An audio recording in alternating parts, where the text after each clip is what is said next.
Oh, my thing broke.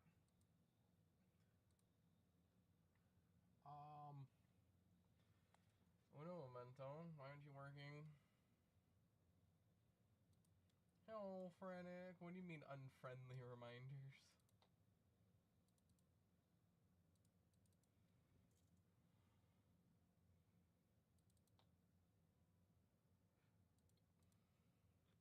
Oop.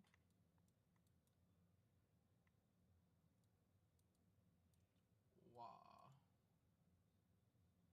Hello and howdy. This should be working. There we go. Oh, somebody followed. Oh no, Memento. Oh, it's black. Purple Panda, thank you for following. Currently, things are a little scuffed. Only a little bit.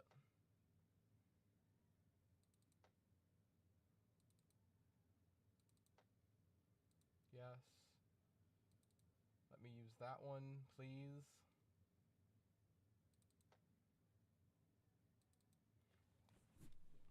There we go. Okay. I had all this stuff set up. I don't know what happened. It just decided to like yeet everything.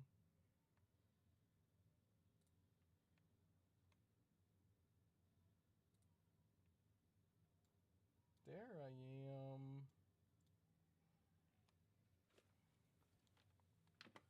Okay, today we are going to be looking at some videos, also playing some games. My phone fell. Oh, hey, I'm dancing around. I'm dancing around.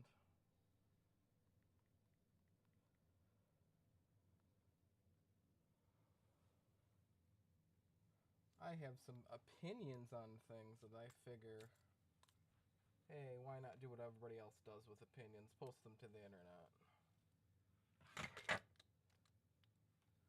I want to make fun, kind of, must say. Not quite make fun as in bully, but it might come across as that, but once you know who, you'll understand. Essentially. So once this wants to work, yippee hoo! Okay, cool. Microphone works. I had to double check because yesterday stuff decided to be a bit scuff. So I need.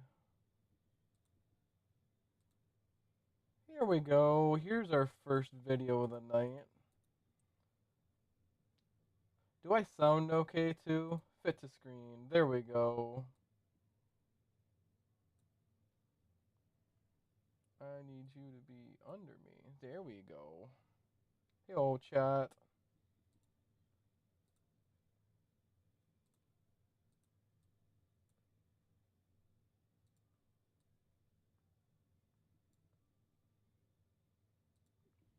Wait, my mic is scuffed and quiet?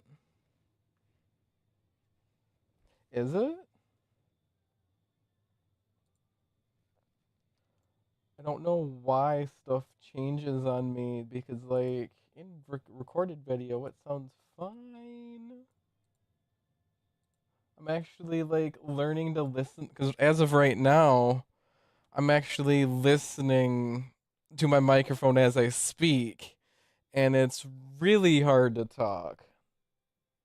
So, like, it's sounding different for you than it does to me.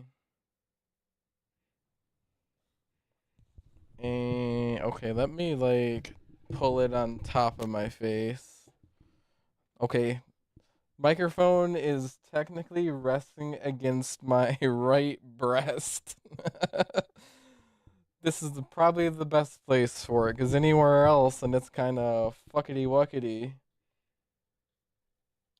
But I got something stupid to show you guys.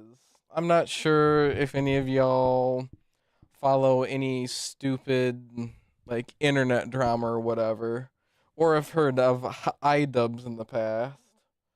I need to like, actually no, I should leave that so I make sure it's nice and clear. But he went from being this huge edgelord to being so hyper woke, he's gone stupid. And that's what this video is. They mock an Iranian immigrant for what he says, telling him he's lying and this is just America propaganda, essentially. And no, it's not. Which I will need to pause. Whoops. I'll need to make sure that'll come across. You need the funny plant for this?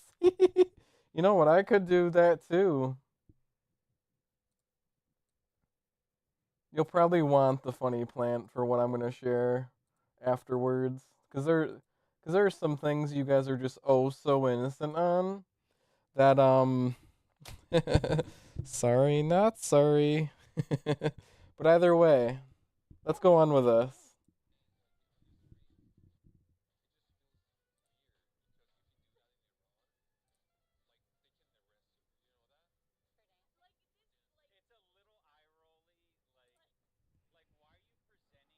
Oh.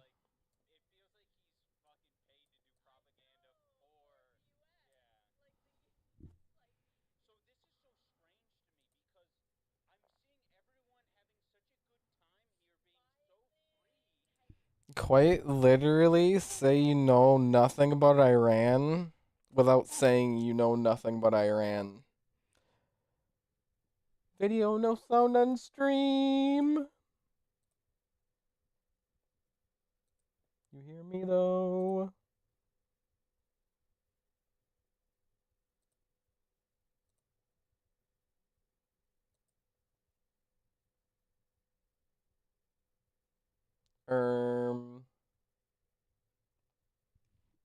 Let's see if this works.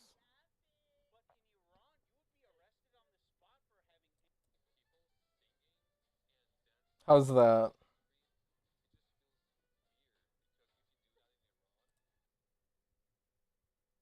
Nah, nothing? The heck?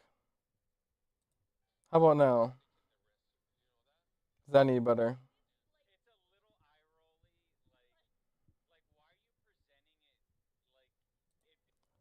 Bruv.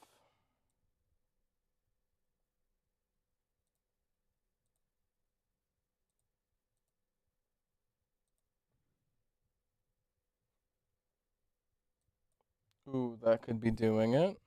People singing and dancing like on the street, it just feels weird because if you do that in Iran, like they can arrest you. You know that? Okay. Well, we'll roll that back since I'm also over here now and not covering these honestly very stupid people. For those who know, this is iDubbbz. Back in the great years of 2016, he did a lot of edgy videos that honestly I found entertaining. He was friends with one of my favorite, oh so favorite edgy creators, Filthy Frank. They did a good few videos together. It was wonderful. I enjoyed it. I heard he's got osteoporosis. But yeah, he went from being a pretty funny edgelord to what he is now, a very insufferable man cuck. Yes, I said cuck. His girlfriend is basically an online prostitute, to say the least. Sad moment. But yeah, let's go on to this video. He jokes, makes fun of an Iranian that, you know, has experience and knows what he's talking about. iDubbbz does not. People singing and dancing like on the street, it just feels weird because if you do that in Iran, like they can arrest you. You know that? For dancing? Like this, like It's a little eye rolly, like why are you presenting it like it feels like he's fucking paid to do propaganda for the U.S. Yeah. Like the U.S. Like So this is so strange to me because I'm seeing everyone having such a good time here, being so free Smiling and laughing. But in Iran, you would be arrested on the spot for having any sort of joy. if you were ever feeling joy, they would arrest you in Tehran, Iran. Which context? There's been already many cases. Well, one specific that I'll mention: a girl in Iran was dancing in the street for a TikTok video. The powers that be saw that. She was arrested and punished. I'm pretty sure even in that video she wasn't dressed up like fully in like a hijab and all skin covered too. But she was punished for dancing. Yes, dancing. That's a problem. His wife is such a grifter. She went from I'm a Muslim and this isn't right to having full tattoos and online sex work. Exactly. Yeah, yeah. And iDubbbz doesn't want to accept the fact that he's a cuck.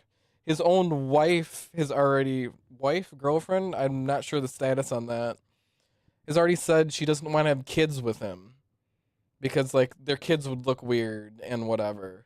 And how his at the point in time his current look wouldn't appeal to straight women. At best it'd be bisexual women or gay men. And she would absolutely goon about Hassan Piker and how muscly and alpha he is right in front of iDubbbz. Like, Ian, are you gonna just let that happen? What's wrong with you? Like, it's just so... Yeah, it's a little over the top. Yeah. Listen. Yeah, he's in a marabou up the Yeah. ass.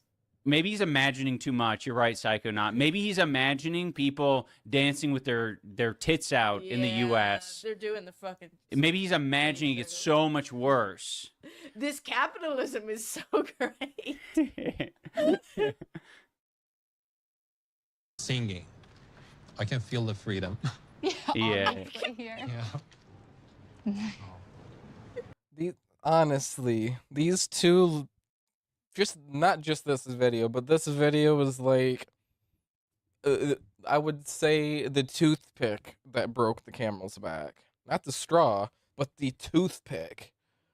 Gosh, these people are disgusting. I do not like iDubbbz or Anissa. They've only shown how disgusting they are online as a whole. Okay, chat says, I think they're at least engaged.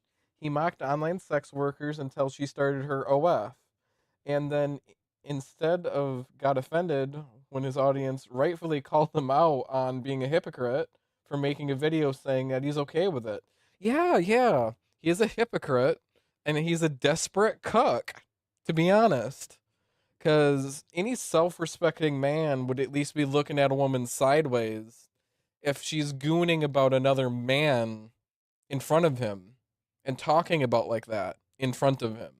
But iDubbbz just kind of sits pretty and was like, oh, babe, you're so funny. Oh, you go ahead. You go, girl. You go, girl. Oh, my gosh.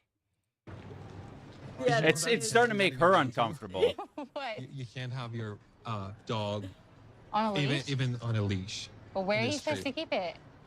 No, this is true again because Iran, I'm pretty sure, is run under Sharia law and run under Muslim. Muslim seasoned dogs is dirty.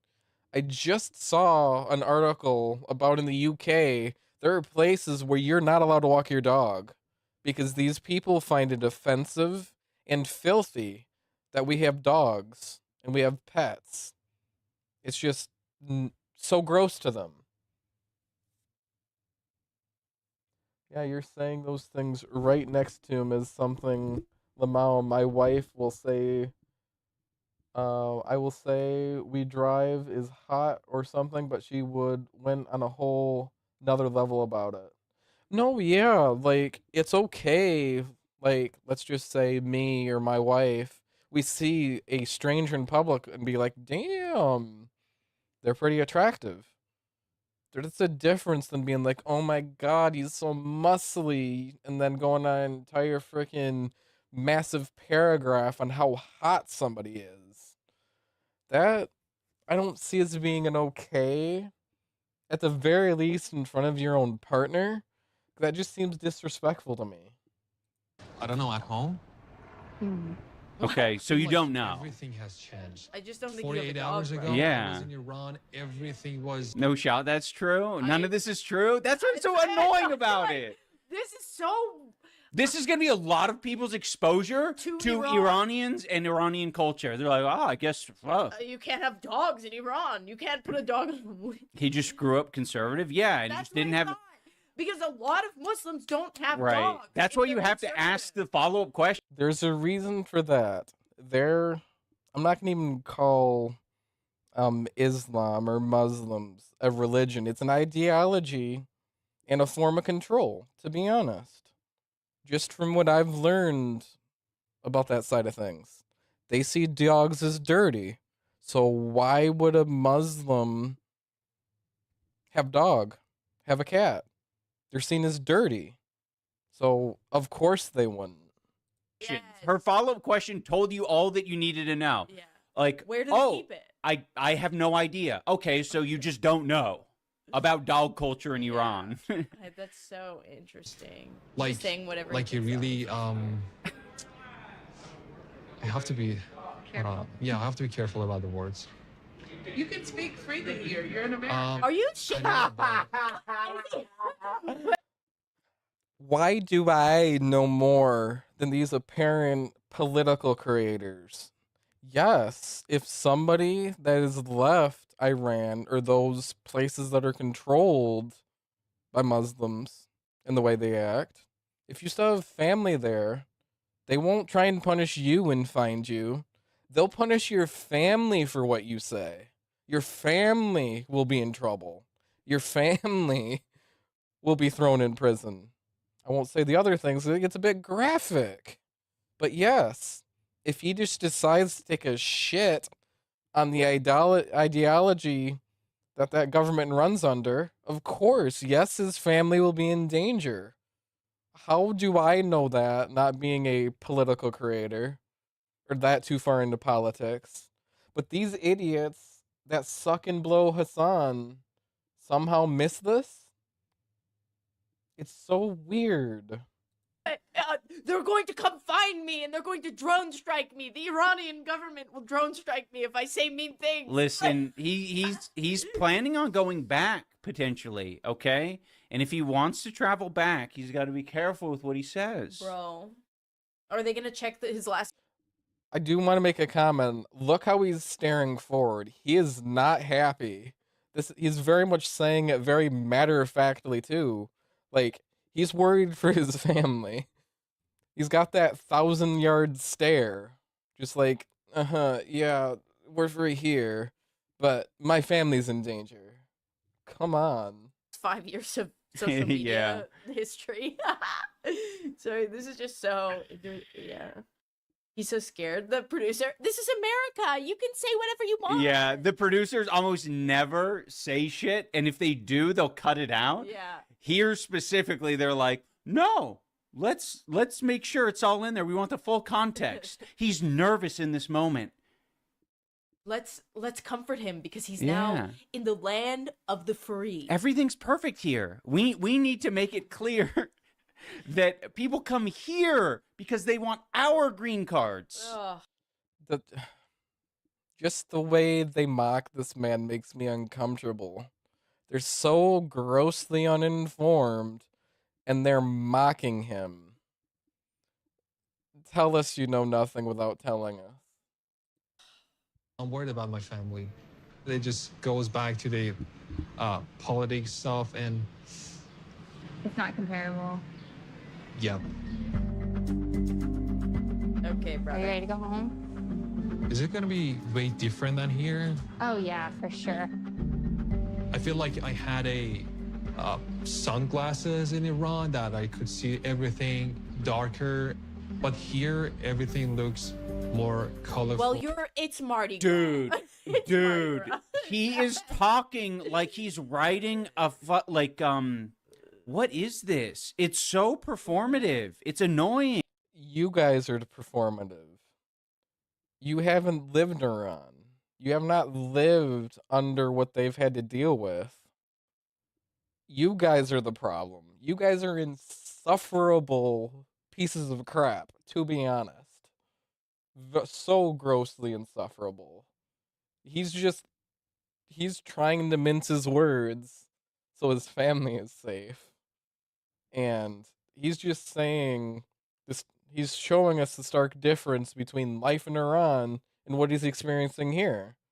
That's a great way to say, hey, in Iran, things were really dark and I'm here, things are all bright and vibrant. That includes literally everything around him. Look how many women aren't forced to be covered. Women's rights in the US. That exists. Women's rights in Iran. Are you smoking something? You gotta be smoking something if you think women's rights in Iran belong in the same sentence. If I'm wrong, I'm wrong, but I am 99% certain I'm not wrong.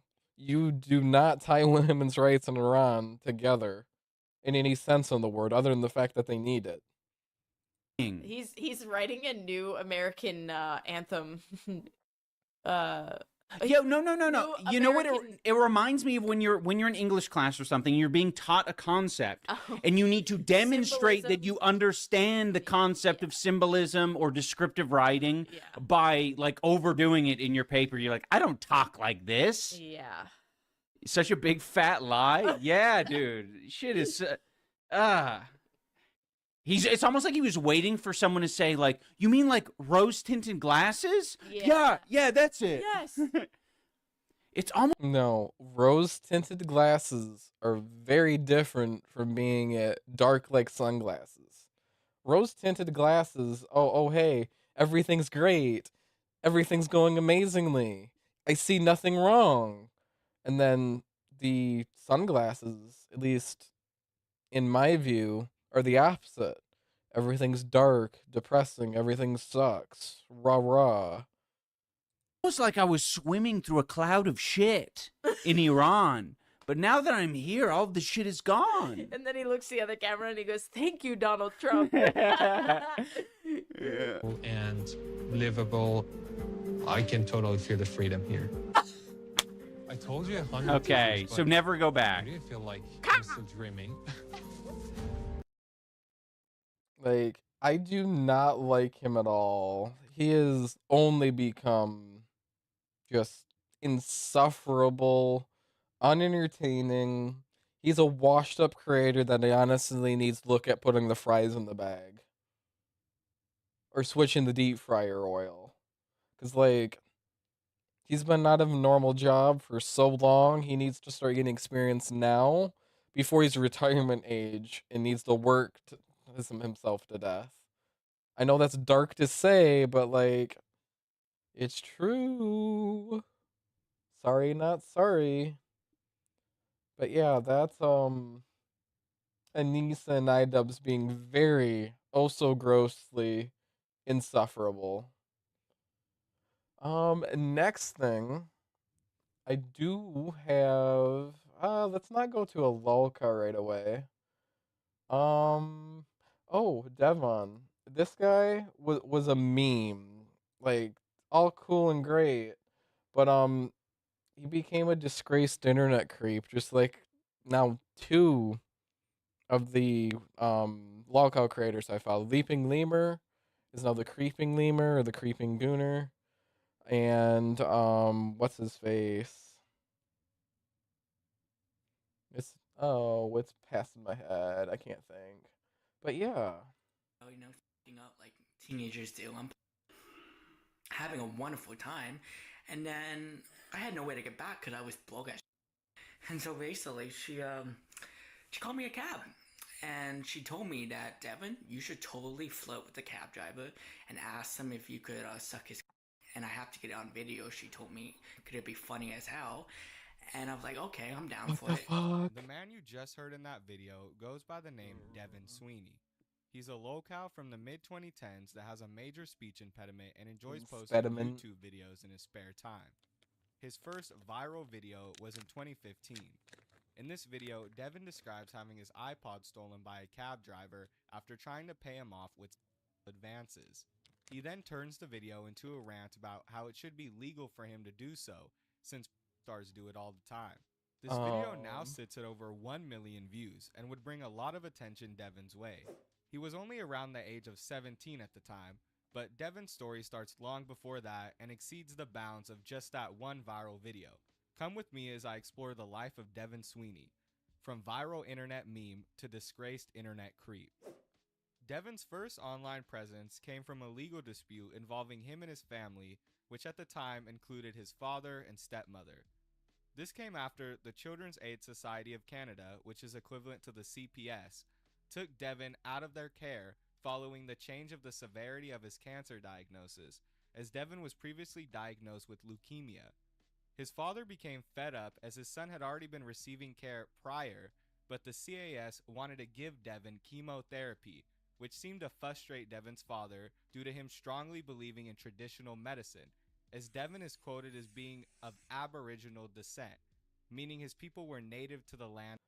I know there's a point where parents have full jurisdiction over their kids, but there's a point where homeopathic remedies, I would say, border on child abuse when you're just like, we're gonna go all natural, when all natural has such a higher death rate than using our science. But again, that's laws and stuff that I know nothing about. Of Canada. Instead of chemotherapy, Devin's father and stepmother wanted to take an alternative route by using natural remedies including chelation therapy, vitamins, oregano, and green tea. The whole situation brought the Again, I've heard oregano used in like quite a few homeopathic remedies. I I know it's my dumb American brain, but I can only think oregano is going on Italian dishes like pizza. But again, that's just me being a fat American. the attention of several online blogs, media outlets, and local news stations. People then started to rally for the child and protest against Devin's treatment.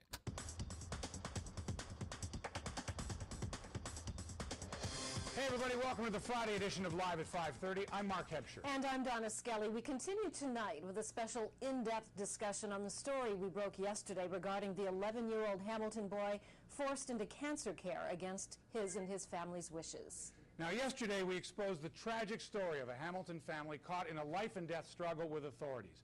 Their cancer-stricken son was forced into receiving treatment he and his family decided not to take advantage of.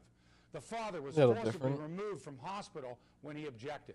The response to that heart-wrenching interview has been overwhelming and overwhelmingly in favor of the family, while being deeply critical of the actions of the Children's Aid Society. In one of these blogs, Devin is quoted as suffering from fetal alcohol syndrome as well as being mildly intellectually delayed. Eventually, Devin's condition improved and he was finally able to go home for Christmas with his family, but his father was still ordered to administer chemotherapy at home, so he never ended up really winning his legal battle. And to all the protesters' surprise, this led to Devin actually beating his cancer only a couple months after taking the doctor's advice. Good job, man. Devin's parents would continue complaining about Devin's condition, claiming that he suffered multiple organ failures and would likely live no life at all. Boy, were they wrong. Shortly after beating his cancer and going into remission in March of 2009, Devin would start his first YouTube channel, which went by the name Devin One Voice, and consisted of Devin singing music inspired by his struggle. This channel was eventually wiped, and Devin wouldn't come back to YouTube until the year 2015. This is where the story starts to get pretty crazy, folks. Devin's first video was on January 19th of that year. In this video, he details his arrest and probation seemingly coming out of nowhere, opening the video up by simply stating he was bored, so he's going to tell the audience about his arrest, which is a very odd reason to give people online this information. Even more bizarre, though, is the example. I don't know why people on the internet nowadays, I know this is years ago, but when they commit a crime or after they've been freed from it, like they've already been charged but they're out, they brag online about it happening. Like, is that supposed to people think you're cool? What's with that? example of things he would give that got him in trouble with the law. In this video, Devin details spraying his group home staff with a fire extinguisher and spilling water all over the house to cause damage. This all resulted from Devin having his iPad taken away for making videos, which just goes to iPad kid. When I inevitably have a kid, I'm not going to let them on the internet till they're at least 16. There's no reason for it. And technology use, I say, just as I had to grow up, my life, I was an outside kid. I had to go play outside until at least dark. And then, if it, let's just say it was raining, I wanted to play video games. Nope, go play outside. It's just raining. Is it thunder and lightning? Okay, hey, come inside, go play with your toys. And then, hey, but I want to play on the back then it was the PS3, and I wanted to play Midnight Club LA. Glorious game. I'd love to revisit sometime. But moving on. And it came down to, are the parents weren't using the TV? Oh, they are. Go play with your toys. It was literally the last option for me to use technology. Right up until I want to say I was about the age of 14 and I was living at my grandparents' house. But we won't get into why that happened. That's private info.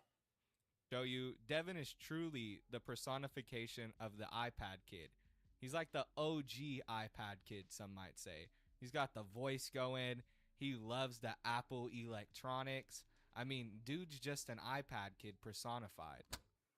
Hey, what's up everyone on YouTube? This is me, Devin, and I'm just chilling, bored as hell right now in my room. Nothing to do, no one to chill with. Like, I'm so bored, honestly, so goddamn bored. But I hope to God my probation order goes fast. I am so sick and tired of being on probation, it sucks. It's your fault. 2 years I have to be on probation for some dumb shit that I did in the past. And yeah, it was my It's called consequences. fault. See, what happened was I was living in my group home in Oshawa, and I did some horrible things. Like, I remember this one story where I got so mad at a staff member that I grabbed a fire extinguisher off of the hinges and I blew it at them. I sprayed them all through the house and all outside with a fire extinguisher. I went, and I was just saying, like, power to the people, and I was spraying it all over the place, laughing like a motherfucker. But I was really pissed off because they took my iPad. They took my iPad because of videos I made on YouTube. Like, I'm 18 years. It's called consequences. If those videos are inappropriate and you were underage, well, in terms of how the US goes, as long as somebody is a minor, they own nothing. Doesn't matter if something was gifted to you. If your parents say, oh, this is yours, in the US, to my knowledge, as long as you're a minor, you own nothing. Period. Dead end. There's no stipulation, this, that, or otherwise. You own nothing. You own nothing as a minor. So many people want to debate that with semantics and whataboutisms and what ifisms. Fact is fact. You're under 18, you own nothing. So if I want to make videos on YouTube, I should be allowed to make videos on YouTube. But this is when I was 17. But whatever. So I got mad, so I blew out fire extinguishers in the house. After a while, the police kept coming to the house over putting holes in the wall, not listening, and doing other shit. You were a violent kid. You needed to be corrected. That is heathenistic behavior. I got in big doo-doo with the police. And it was really, really, really, really bad. Because the stuff I did, I even remember I flooded the kitchen. I plugged the I flooded the little like sink and I put water all over it and I flooded the whole kitchen.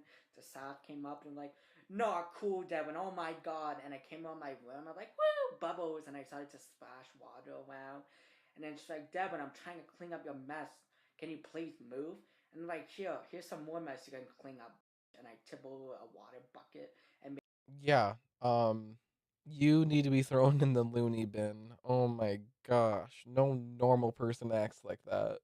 Made more water on the ground. Oh my god, the damage that I did that day. Oh, it was so much damage. And like friggin' I made the Oh my floor like gosh, the moldy damage I today. did that Oh, I day, it had was to so spend much damage. apparently $1,000 on it. So I even got descriptive. really mad this one day and I kicked down a bathroom door and whipped it off the hinges and threw it at someone's head. Yay, property damage and violent assault. Hey, they pissed me off. They try to say the reason I was in care was because my dad don't love me and I act like a retard. You know what? You. So I I got mad at them. So I mean, they're not blew all the wrong. hinges off the door and smashed over his head. This video brings up the question of if Devin is a character or not. And honestly, that's up to the audience to decide, depending on what their definition of a character is. I think that Devin may make up stories or embellish the truth, but overall, in my opinion, I think Devin agrees with all the sentiments he's portraying in videos. It's a question of when Devin is lying in these stories he's telling. I'm sure he adds a few things to make them more interesting, but nevertheless, this is the way Devin truly wants people to see him. This isn't a character, this is the real Devin Sweeney.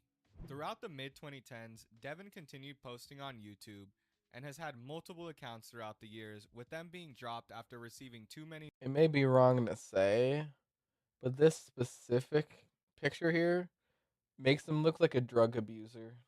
I may be horrible for saying that, but that's just pattern recognition in my opinion. Strikes or being hacked due to Devin's negligence, often giving his account information away to random men and people like his bestie Alyssa. Hey, what's up on YouTube? This is your boy Devin, and I have to say I'm fucking angry as shit right now. Is that makeup right up here? Those eyes? Is that makeup? That has to be makeup. That has to be. Somebody posted a comment under somebody's, like a girl I have on Facebook, post a comment under one of her friend's photos and she saved my picture of me talking to this guy saying, do you want to, I bet you have a big, she got into my Facebook and she posted that on a comment. And this happened in 2016 where somebody changed the password on my Facebook, changed the password on my YouTube, and did a 800 number so I couldn't get back into my accounts. And now it's happening again. First they taunt me with my social media and then they take it down the second step. They changed the password so I can't get into it. So now I won't have Facebook anymore. I won't have YouTube anymore. I won't have Twitter. Because I'm really popular online and I have 29,000 subscribers on my old account. People think they have I a right to hack remember when me that was a big anytime to thing. fight back. I'm going to make a. I'm sorry if I look like shit. I didn't sleep at all today. Yeah, I make myself look pretty. But yeah, they're hacking me. Somebody's hacking me and taking my personal messages that I send to people on Facebook Messenger and screenshotting it and sending it all around to people's comments. They're taunting me and making fun of me. It's not right for someone to hack me. It's not right to do. How would you like if I hacked your account, you dumb bitch? It's either He Bestie swears a or lot. Bestie number two, but I don't think she would have done it. So it's I either know I day one say Bestie, the girl words, with the pink swear hair words and a bit, glasses, but like, wow, or man. it's either Anne, or it's either one of those Muslim Indian guys that I have on Facebook. But somebody's hacking my Facebook, and soon I won't ever have a Facebook account again because I'm not making one. If someone hacked my Facebook, I would never have Facebook again. And if somebody hacks my YouTube, I'm never having YouTube again. I'm done. Devin seems to be a naive person who trusts individuals way too easy, resulting in things like him getting hacked or reported to his school based off his Twitter post. He just doesn't really care or is completely neglectful to what people do with his content. I mean, he's just giving out his password and email willy-nilly to whoever. The guy doesn't really give a what goes on his YouTube page. He just likes to make content and talk to random people online. This has led Devin's content to be scattered around 5 different channels.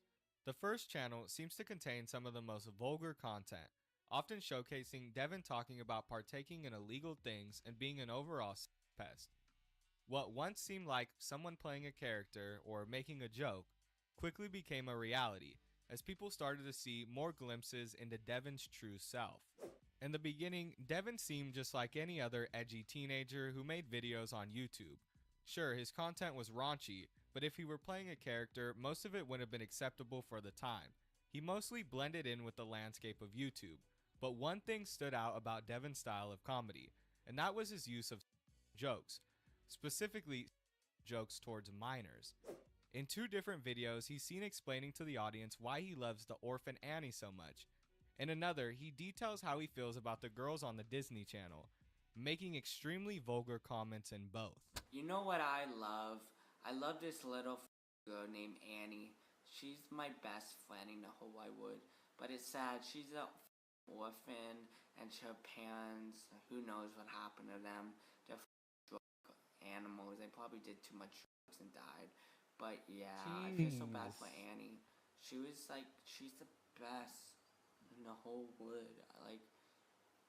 But sure, she does.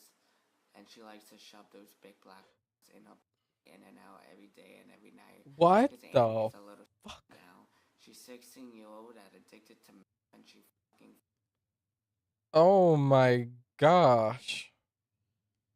He recorded that video himself, said those words in said video, edited video, and posted that. Wow. Everyone in the neighborhood. Now they made a remix of Annie, and now they have some black chick. Yeah, probably because Hollywood probably thinks black people are sweet and innocent. But honestly, newsflash: Annie, the girl from the movies, is 16-year-old. She's addicted to. She likes to black guys.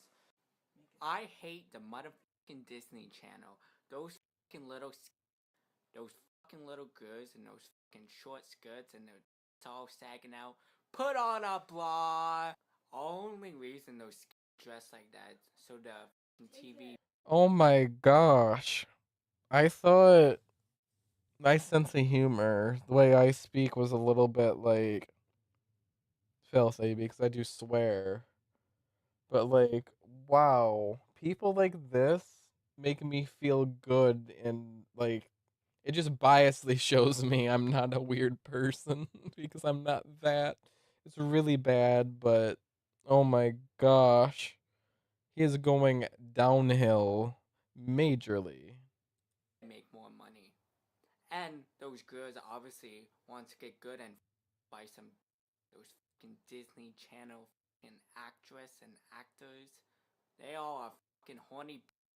At the time of recording these videos, Devin was still around the age of 17 years old. So I'm not going to make the claim he's a PDF file strictly based on these videos alone. Still, he comes off immensely creepy in these clips, and it's hard to say how much of the things Devin said were a joke. But either way, these aren't things that people should be joking around about. I think now would likely be a good time to talk about Devin's Twitter page, because some of the stuff he posts on there is disgusting.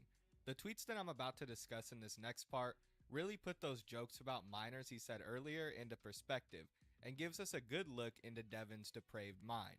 These tweets would come up on Devin's second Twitter page, Devin the Realist, and they all take place in the year 2017. For the most part, his YouTube career had died out and the landscape of the platform was quickly evolving to suit a more progressive content standard.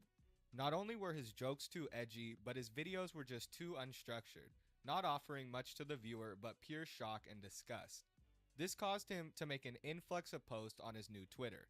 These posts included selfies, rants, live streams, and even random pictures homie would find on the internet.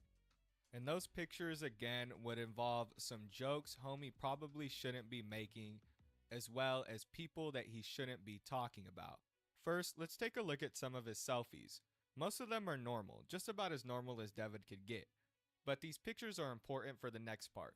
Keep in mind that these took place in mid to late 2017. His tweets are just about as crazy as his videos, and I'll read a few for y'all so you can get a feel of what he's got going on. In a post made on April 30th of 2017, Devin goes on a casual rant about the banks being closed. He writes, At 12 p.m., going to go out and try to take out a CIBC bank loan out because I need money badly.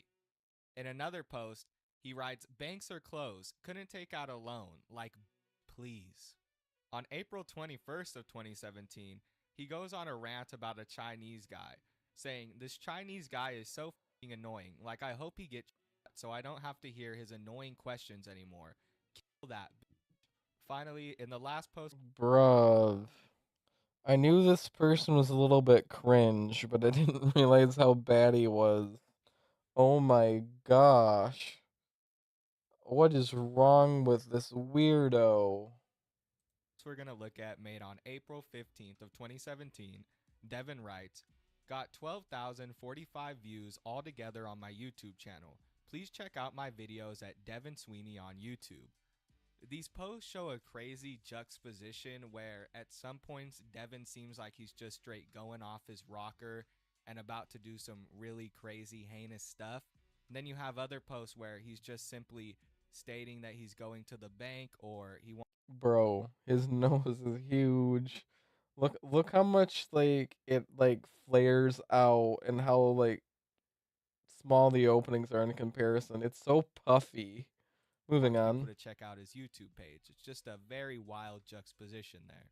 But the most heinous and vulgar thing out of all these posts on Twitter was a post he made sharing a picture of Violet and Miss Incredible partaking in sexual acts.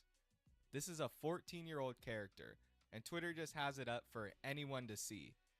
Isn't this shit illegal? Like, how hasn't he been questioned about this?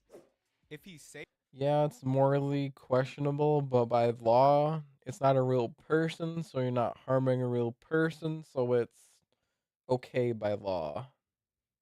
Saving this kind of shit on his phone and posting it, imagine what he's saving and not posting. Yeah. And at the time of posting, he would be well over the age of 18. Not that it really even matters because he's basically posting on his Twitter timeline. It's completely disgusting. And it goes to show that those videos earlier about Annie the orphan and the Disney Channel girls weren't just jokes. He genuinely has some kind of weird thing going on with young females. For a while, Devin fell off the wagon. He lost a significant amount of weight in 2018 due to drug use, and his posting became more scattered. Until eventually, on his second channel, Devin posted a video explaining that he had just gotten out of the mental hospital after tripping on his dad. In this video, Devin looks significantly skinnier than we've seen him in the past, with his eyes looking sunken in with dark rings around them. Hey, what's up? On YouTube, this is your boy Devin, yo. And right now, if you're wondering why I'm in a nightgown, I'm in the hospital, yeah, because I had a mental trip. I tripped my shit on my motherfucking dad. He totally pisses me off so much. He's saying that I'm a loser and I live in a fairy tale world and I have psychosis. But you do. I'm crazy. To the point where I'm just like, you know what? Fine, I'll show you crazy, you dumb piece of shit, old man. To the point where I got so mad, I put 2 motherfucking holes in the wall. I pick up a big motherfucking block from outside and I smash a hardwood floors in pieces. Gone, and I threw a pot. And it almost hit my dad's head by an inch. I was aiming for his eyeball, but at least it didn't hit him, at least. Thank God. And then when the pigs got called and everything, because my dad's The pigs.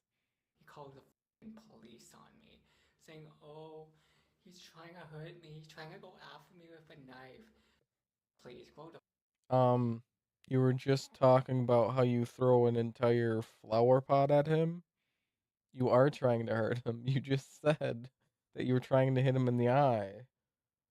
But oh, you're not being violent? Really? Really? You fucking skinny piece of shit. I did not try to go after you with a knife. I tried to hit you over the head with a motherfucking pot, but it didn't work. Like, please. So now I'm in the hospital. You know, honestly, if that's what it takes to get rid of you, you already tried to strike him with a pot. You already said you were trying to hit him in the eye with it. Honestly, to get rid of you, that little fib to the police officers, justified. I'd say it's justified. And getting medical treatment. Because I'm just a crazy motherfucker. If you talk smack, I will show you who's really crazy. You. Yeah, because I just can't take all the haters out there. Like, yeah, it's funny as. He may be crazy, but I would say probably most of his quote unquote haters um could outbody him. He couldn't probably do shit. When it's online, but when it's in real life, people been like saying I've been like getting called a goof, saying I'm a catfish. Fuck you. I am 20 years old and I do not like kids. I like fucking guys. So what if I like the go yourself? So yeah, it's pretty sad. It's He sad that I'm swears in the so hospital now getting much. medical treatment. But thank God I'm not on any medications. Thank God, because that shit just trips me the fuck out. And I'm not even supposed to be recording in the hospital. But oh well, it can be our little secrets. Our little effing secret, yet you post it publicly? How much of a secret is it? And yeah, I did shave my head and everything because I got bored. Everyone's like, oh, you look like a punk with your long ass hair. I'm like, really? Really? I'll show you who looks like a punk. And I shave it all down. Well, not all of it. I want to get it nice and thick and healthy. I mean, you proved their point by shaving your head. You shaved your head because they said that. Oh, you think I'm gonna punk? I'm gonna prove you wrong and shave it off. Um, now you don't have the length hair that's making you look like a punk. You're just showing that you agree with them. Oh no, I look like a punk. Shave, shave, shave. Oh my gosh. That coconut oil shampoo. Mm-hmm. So yeah, that's pretty much why I'm in the hospital. I'm on mental health. So yeah, can't believe I tripped my shit on my skinny old man. I didn't even tell him when the police they took me out at. You're not even my fucking dad. I hate you. Yeah, it was so funny. Funny for me, not for him. I probably stressed him out to the point where he's probably good now. He's probably at home right now, probably drinking and probably watching because he. So yeah. This video is akin to his first video about trashing the group home he was attending, showing that Devin's way of throwing tantrums often involves breaking property, something that we've seen with several other locals such as Daniel Larson and Andrew Ditch. From 2019 on, for the most part, Devin has seemed to have gotten a hold of his health, and possibly slowed down on the use of hard. This is pretty evident when you look at his third. Oh my gosh. Okay, what I said earlier isn't really all that bad because I literally just said he looked like a drug addict. How long ago? 10 minutes ago? Something like that? Channel, which has now been deleted. There seem to be a lot more uploads on this channel, and Devin also seemed to be gaining his weight back. His videos were as wild as ever though, and showcased the same humor, proving that Devin was not just an edgy teenager playing a character. This was all his life, a true look into the definition of insanity. Hey, what's up on YouTube? This is your boy Devin, and I'm just hanging out in Thunder Bay, bored as looks really tired. I just woke up from a 2.5-hour cat nap. Meow. That was a cute little kitty nap. Oh my god, that's so cringe. I know people in VR chat be like, yeah, yeah, even I have. Coming for him, just the fact that it came from him, that makes me uncomfortable. I don't like it. But I'm getting kind of pissed. My videos are not uploading to my YouTube channel. I don't know why. Like, this should be snapping since day one if it's not uploaded. This is gonna be having a fit if it's not uploaded. It only uploaded the 2 most recent ones of me in a hotel and me talking about saying clean for that video shit that I was posting. But I'm getting pissed, like my videos are not uploading to YouTube and I don't know what to do, and now I'm hanging outside of a church with God. Oh, amen to the shit. Amen to God. Why is his mouth so wet? Come on. Drink up some of that spit before you start doing that. That was so gross. I'm just singing a sad song. Oh, holy, holy, holy. Oh, I love my new haircut. My dad did it. Dope. But yeah, I'm just gonna go to the library, check my ish. Library. Hope to God this video upload fast. Don't make me wait half a year. Don't make me wait for Christmas.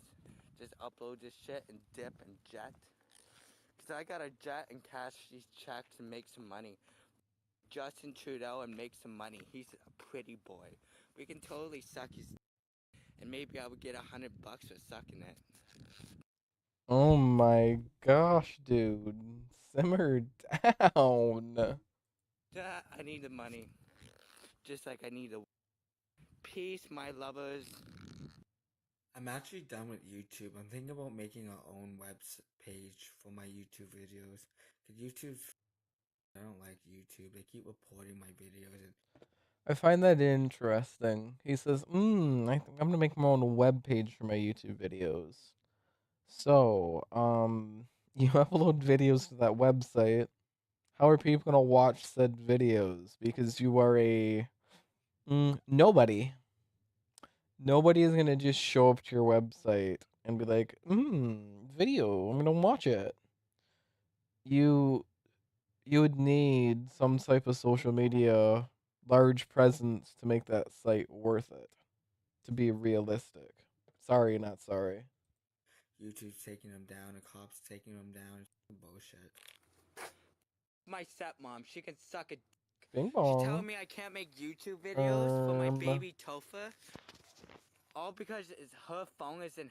Hi, chatter. I need to look at the website to see what's up because that didn't pop up in my OBS.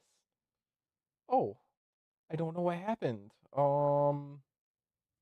I do not know what's going on. I don't know what happened. Whatever happened, say hello. I'm not seeing anything in chat. I assume that was a follow. Thanks for following. Hello. Her name, and she doesn't want her phone company to cut off her phone privileges, like texting, calling unlimited from Fido. Fido doesn't give a what you post on YouTube.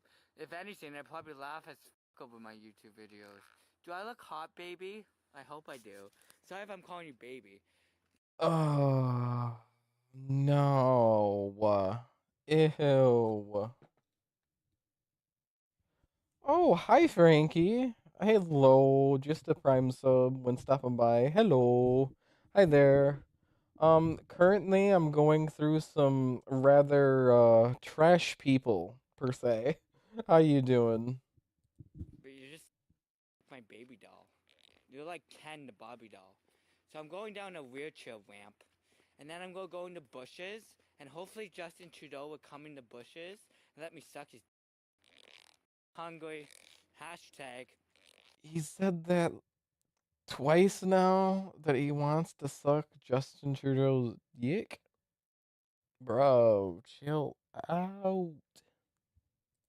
Twitter update.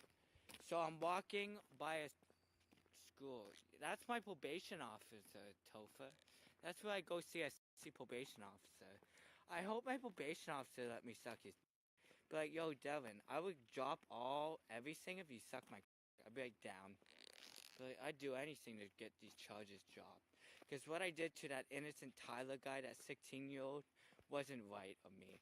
I threw a doorknob at his head. I put in a cup to him to have a sip, and I threw it on him. I threatened to shove a broom up his. Never did though. This cycle of posting to a channel and it either being deleted or hacked has continued until today. But Devin's story doesn't stop there. He's now found himself on a new channel and a new Twitter page.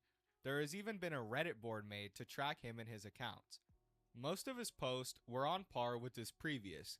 He even made a continuation of the iPod story. Hey, what's up on YouTube? This is your boy Devin here, mother. And say 10 years ago when I was 18 years old. I don't know why, but when these crazy people speak and they just have the eyes open wide, no eye movement, and all we see is this part of their face moving and a bit like the sides of their head moving, that's it. Because typically people blink, their eyes move around as they talk. That's just normal. These crazy people, their eyes are always open wide, non blinking, non moving as they yap. And it's so discomforting. To some crazy degree. This is yeah, this is certainly something we are watching. Yes, it is. I bought myself an iPod Touch 5 32 gigabyte and it cost me $450. And then I let my friend Dougie use it to listen to music on, and then he never gave it back to me. He took it and he walked away from me and went to his friend's house. And then he said it got stolen at a party. But honestly, his girlfriend had messages from Dougie saying that Dougie was going to sell my iPod Touch 5 for Dougie's a piece of shit fucking junkie. And then I replaced my iPod Touch 5 that Dougie sold from me. And then a packy cab driver took my brand new iPod Touch 5 32 gigabyte that I just replaced because I couldn't afford to pay for the cab ride back from Hamilton to Watertown. It was like a $55 cab ride and I had no money. I was totally like going to give the cab driver. I could have just sucked the cab driver's dick and we could have been even. But I guess that doesn't happen in reality. Only in videos. So now I don't have no more. I mean, it would probably work in reality if one you were a woman and also you were an attractive woman. But you look like that. iPod Touch 5s. But that's totally okay because I'm over it. I got a nice iPhone 14 and an iPad 10th generation. So goodbye iPod Touch 5 and hello iPhone 14 and iPad 10th generation. He uploaded similar rants until February 11th of this year when he claimed that he has pleaded guilty to kidnapping a minor. In a Twitter post, Devin Sweeney Excuse me? Okay. he says the following. The reason why I pleaded guilty to the kidnapping charge is so that I can get out of jail early, as I was missing my family. But I never kidnapped anyone, as the person the police said I kidnapped never entered my home, and the person who said I kidnapped him, he followed me back to my backyard. To be honest, just because I got charged with kidnapping under the age of 14 still doesn't make me a PDF file when I never f***ed a kid in my life. I only 30-year-old men at the gay bathhouse. Jesus fucking Christ, dude. So far, I can't find any police records to prove this, but even if he's just joking about it, that kind of stuff is insanely odd to say. I can't see how anybody can defend this sort of behavior or find this guy funny. It's clear that he's serious about the way he feels in these posts, even if he tries to hide it as jokes. You can only do that for so long until people start to see through the cracks, and you go from an internet meme to an internet creep. Anyway, y'all, that's it for Cough, cough. This is the creeping lemur. Do not watch his videos. Watch his videos through me. And don't give him any support whatsoever. Because this is the creeping lemur, as I said. I'm pretty sure let's just kinda do a little searchy woo. The leaping lemur, YouTube. I forgot what the site was called. There, Social Blade. So subscribers 11. This doesn't seem right.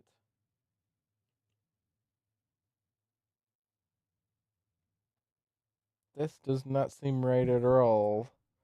Is this an alt account?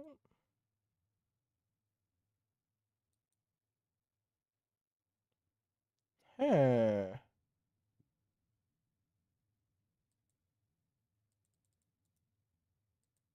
Lemur 74. Lemur 7. Oh, that must be as old.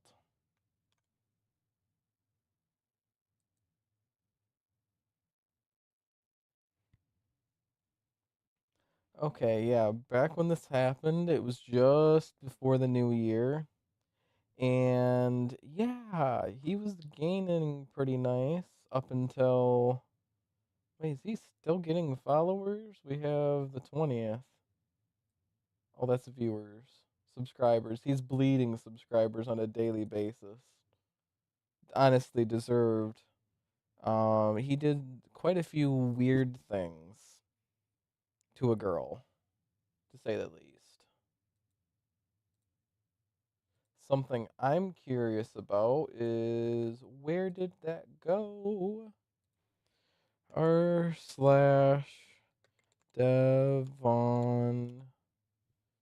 Sween.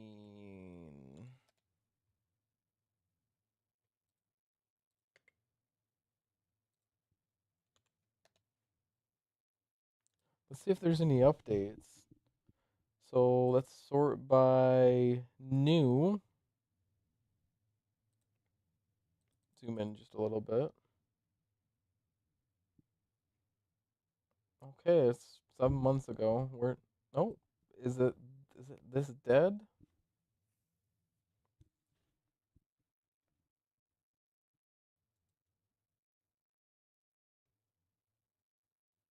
Okay, he got arrested as of then.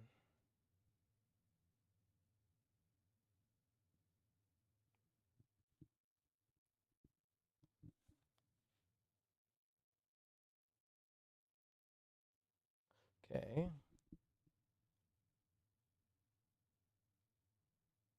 Oh gosh. He does not look any better with that. That's horrible. Well, at least as far as I can tell, if he's arrested, the internet is safe from him. So, the next thing that I want to touch, that sounds a little bit wrong. Touch. That's, oh yeah. I will just drag this over so Hey, we don't. what's up, everyone?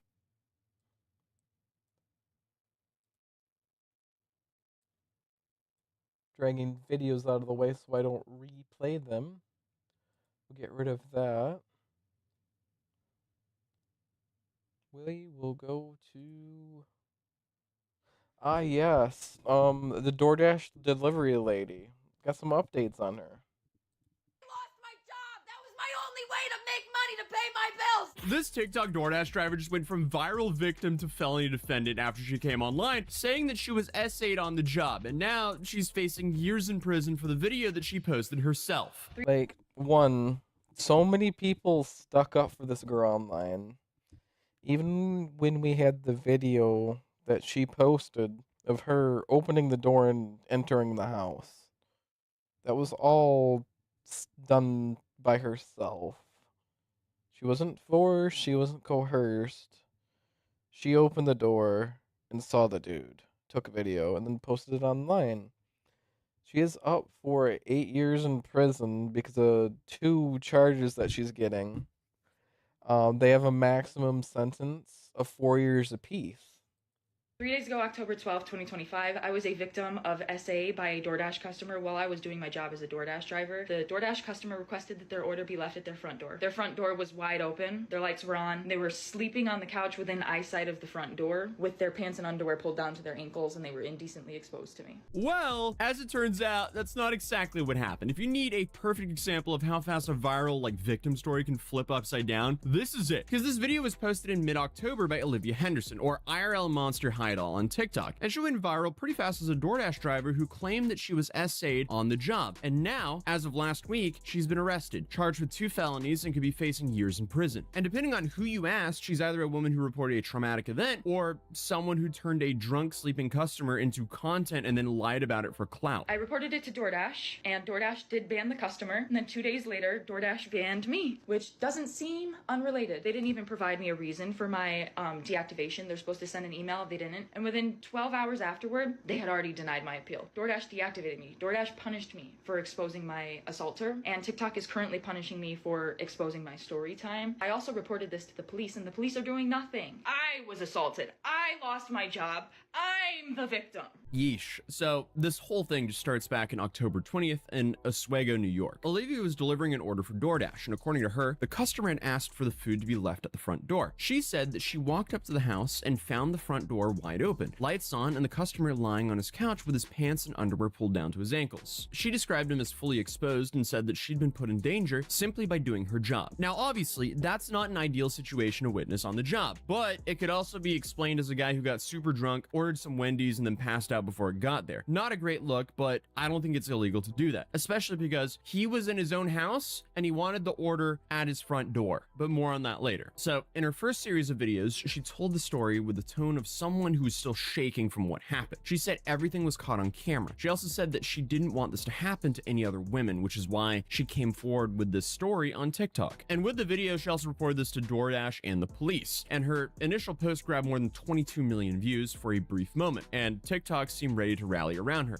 But that didn't last long, because within days, TikTok removed her video for violating community guidelines, and the talk around her started changing, because she posted more videos saying that TikTok kept trying to silence her. And then she said that DoorDash fired her for reporting an incident, and she said the police were punishing her instead of helping her. So see, that seems odd when 3 entities are suddenly going against. Yeah, 3 major entities at that point were against her. Yet there were so many people on the internet were so strong in their conviction that this lady was innocent. Yet I can't say we, because I haven't had the opportunity or the ability to see the first video uploaded, but enough people saw the first video she uploaded of her entering the house and taking the video, aka breaking the law, assaulting the guy that was out cold by recording said video unannounced, no permission whatsoever.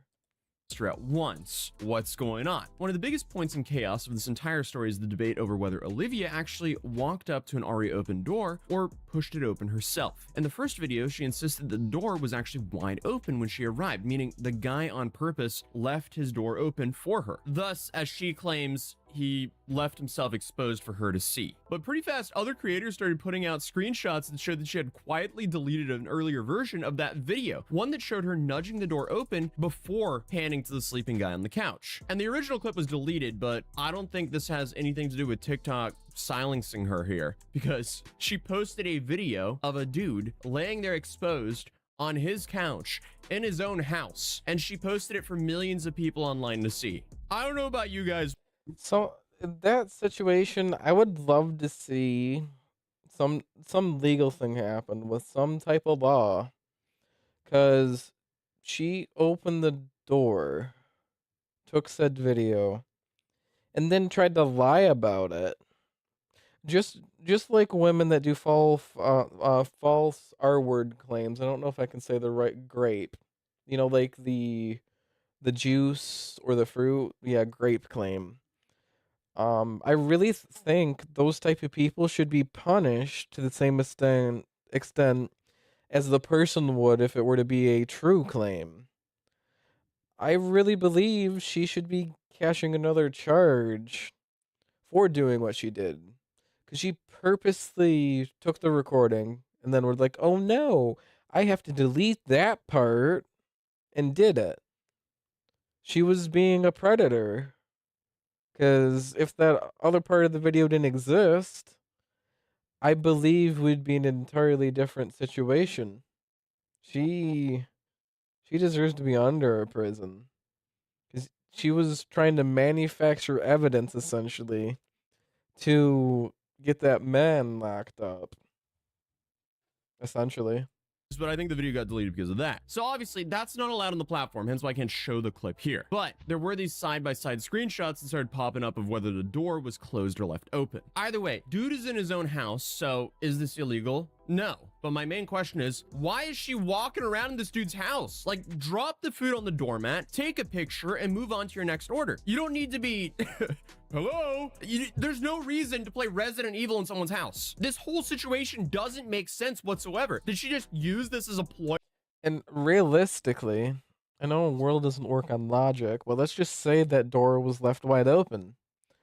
Cool. Realistically, if we just have a stray thought, this man could have gotten dropped off home, drunk as shit.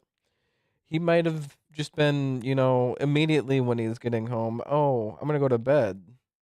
Well, me, TMI, guys, sorry, but I sleep within my soft blankets with no clothes. Him being drunk as fuck, realistically, he probably just had the opportunity to take his pants off before falling asleep, to be realistic. And he may have forgot the DoorDash order that he made on his way home, because that just seems logical. Like, for me, coming home, I'm going to be coming home. Let's order food so it's there when I get home. Comes through the door, it's accidentally left open, and he passes out. Realistically, DoorDash driver comes up. They don't need to look in the house. Not their business. They don't need to be nosy. They can put the food on the doormat, crouch down, take a picture, and realistically run the heck off. No issue done. You don't need to identify, oh, there's somebody in there, pass the fuck out. Nothing needs to be done. Realistically, even if he did come home drunk and he was naked like that, in no way did she need to be nosy. I don't care the door was left open. We don't know that guy's side of the story. Realistically, I could see myself drinking out with friends somewhat late at night. And then I'm being driven home because obviously I can't drive. I'm drunk. Ooh, I'm going to order some food so I can stuff my face when I'm home. Come home, alcohol's hitting even more. Oh, I'm going to lay down. Then strip. Only get pants off, pass the fuck out. Hey, he's drunk. It just seems logical. I don't think I'm crazy for thinking that way. But again, people got their opinions. For attention? How is it hard to understand to not walk into someone's house and post a video of them laying naked on their couch to millions of people on the internet? That's just so unacceptable. But I think one of the reasons this whole thing went so viral, other than the fact this girl's thought process is borderline crazy, is that no one could agree about the push door or was the door wide open. And realistically too, if anything, you should only be uploading that to DoorDash. Be like, hey, this company did this. It was bad. Uh-oh. That's all that had to be done. That's all that needed to be done. But she decided to post it publicly. That's a totally different thing than just sending it to DoorDash and be like, hey, weird customer, deal with it. I mean, I get why there's a hang up here, because if she actually, pushed the door open to record a guy just laying there in his house and then, turned herself into the victim, she's insane. And then we for sure have another member of the Hall of Fame of Influencer Morons. At this point, I need to start holding introduction ceremonies for these kinds of idiots, because I should be starting my videos like, welcome to the newest idiot who's now facing jail time for some social media content. Because at this rate, I'd say a lot of my videos are kind of like that. Anyway, people were arguing about the lighting, angles, wood grain, everything. But this is where the story took a life of its own, because while she was telling millions of people that DoorDash and TikTok were trying to bury her truth, police were piecing together a version of the events that looked very different from what she originally stated online. Because eventually, the police stepped in with their own findings, citing, why did you do that? So, ladies and gentlemen, they got her. Sir, I have your DoorDash. Oh, ew! I'm a victim! Number one, why would you ever do this to begin with? And number two, why would you do this when there's a Ring doorbell camera right there next to the door that you're opening? She probably didn't notice Did you not think he was going to review the footage after you exposed him to millions of people online with his pants down? What did you think was going to happen? Either way, according to the police in Oswego, the man in the video was not sitting there waiting to expose himself to the delivery driver. He was sleeping and drunk, lying on his couch with no idea what was going on. And thankfully for him, the doorbell camera footage reportedly reportedly showed her opening the door herself, Yeah, which thank does not add up God. with her story. So DoorDash then finally responded with its own statement. Without naming her, they said they take these kind of reports extremely seriously, and they never deactivate someone for reporting it, full stop. But they said that posting a video of a customer inside of their home, along with their personal details, was a clear violation of their policies. They said that was the reason her account was deactivated, and they deactivated the customer's account too while they were investigating. And they also added that she still had full access to her money. Then everything hit a wall on November 10th, because that's when officers arrested Olivia Henderson and charged her with 2 counts of Class E felonies: unlawful surveillance and dissemination of an unlawful surveillance image. And these charges usually apply to people who secretly record others in private settings: bathrooms, bedrooms, changing rooms, that kind of thing. But the legal idea is the same. Recording someone inside of their home when they have an expectation of privacy is criminal, even if the camera is technically outside of the door. Police said that she filmed a sleeping person and posted it publicly, which is exactly what these laws are written for. So the bottom line is, police found no proof of SA, and the man was asleep. And Olivia admitted the instructions for her order said to leave the food at the door, not inside of the home as she filmed. Her last TikTok was posted on October 26th, right after she said that she was being punished for reporting what happened. After the arrest, she didn't post anything at all. No defense, no clarification, no follow-up about what she plans to say in court. Her current next hearing is on December 4th, and depending on how the judge sees all the evidence, she could be looking at a whole lot of time here. And this can range from probation to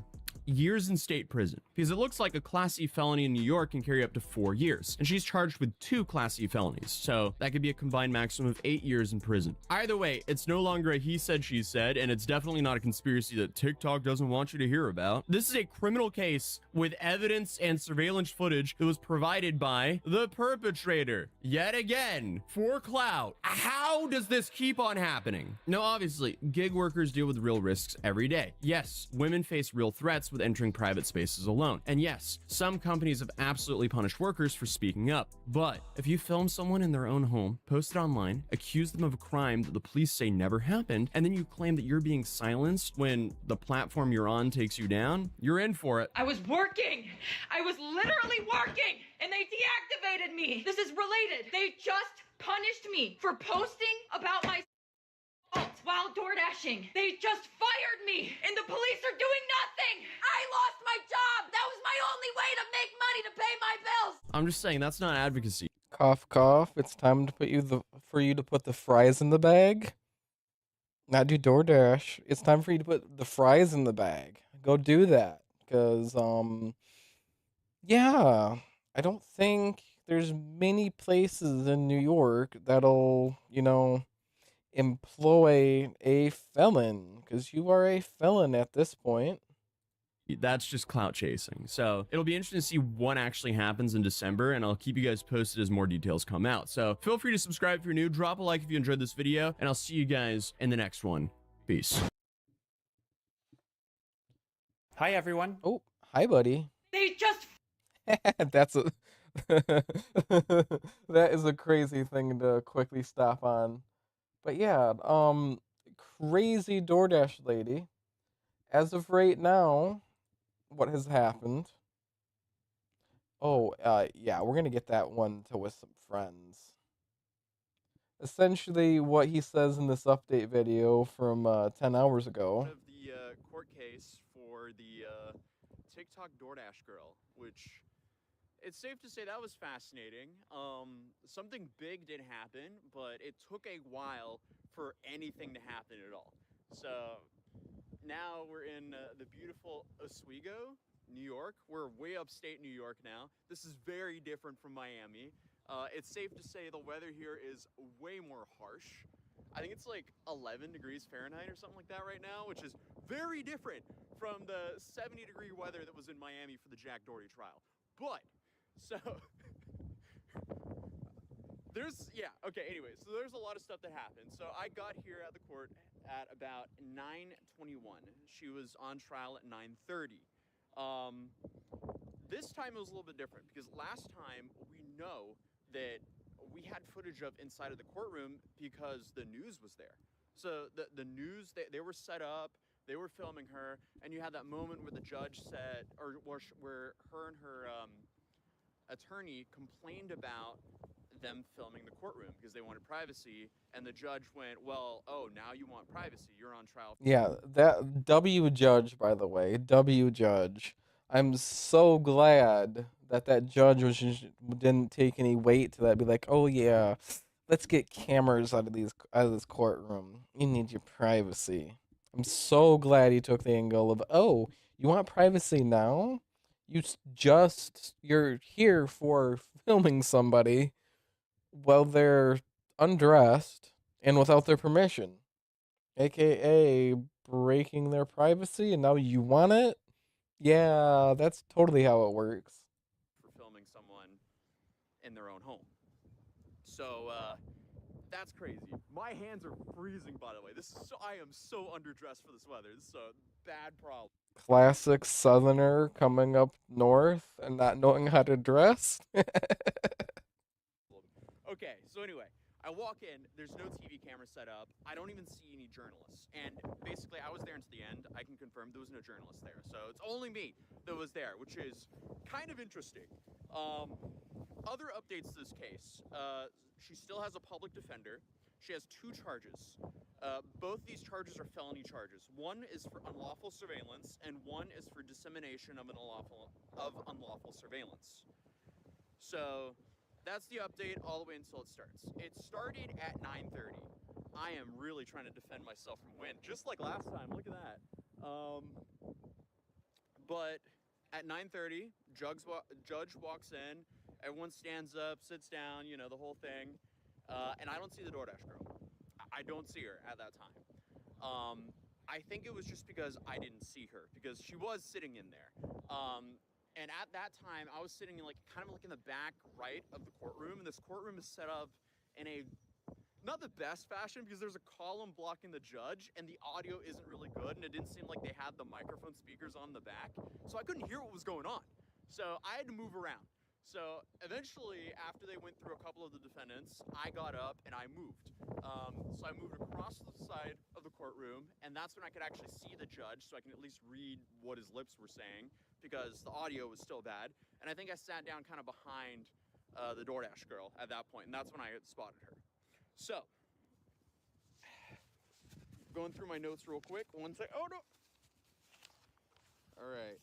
My hands are frozen. Why did I not bring gloves? As a Norwegian, I should have known better. Okay, so 10 o'clock rolls around, and I see who I think is the DoorDash girl's public defender. At 10:25 rolls around. Nothing yet. Okay. So at this point, I've been here for a minute, over an hour. 10:50 rolls around. A woman who looks like the DoorDash girl, who I think was her, she gets up after talking to her public defender and leaves. And I'm like, uh-oh, what's going on now? Is this like another Jack Doherty situation where there's some like continuation? Do I have to show up tomorrow? I don't know. So I wait around even further. So then we have probably like another 40 minutes of waiting. They go through the last people. The judge then is waiting for one of the defendants to show up. So we get through them, and suddenly it's just me in the courtroom. And I'm like, uh-oh, well, I'm not going up on the stand, so that must mean it's over. So that is interesting. But I go out to the clerk, I talk to them, and I'm thinking, okay, there's a continuation that happened. Instead, I found out this was divested to county court. So originally, where we're at, this building right here, this is the city court. It's good it's going to county court because harsher charges, and yeah, she's in for some shit. Justifiably so. She definitely shouldn't be getting treated with child safe hands, soft hands. She needs to get hit with the full extent of the law. She fully deserves it. In no way should she be let off easy. I really think she needs to be made an example of so nobody else tries to do something this asinine. Just to be realistic. So city court, I mean, this is kind of like small fines. So all the people that went up and had their cases done today, they were paying anywhere from like $25 to up to $200 in fines. This was like very small stuff. But hers was divested to county court. So as I said, originally she was in city court, but now county court, that's the main state court. So that means most likely she's facing way more serious charges. Or, well, not way more serious charges. The charges are still the same, but most likely they could penalize her a lot harder. So according to the lawyer that I've been talking to, that's the prosecutor that moved it there, most likely because of all the public attention on the case and the public outcry. So that means that most likely she won't get a slap on the wrist. So which is good. she is facing 8 years in prison. That's her max sentence because it's a 4. And her minimum sentence seems to be a couple years of probation. And that is if she's convicted 100% though. So checking. Did it cut out the stream? She needs to be 100% convicted. I think I'm running now. Again. Okay. The stream paused, but we're back. Okay. So actually, it seems like I just got a text. That's why I cut out a little bit. It seems like she was moved to Superior Court. So that's actually even worse for her. Uh-oh. Yup. Okay. I'm muted. Superior Court. Ooh. I know I'm not muted. Okay. She's in some shit for that. It cut again. Are we back? We're good. Thank goodness we were good. Okay, so I'm gonna get back out of the wind again because I'm just gonna be running around chasing wind. So that's what we have right now. She's currently facing 8 years in prison. Fingers crossed she gets 8 years in prison. But her minimum is at least a couple years on probation.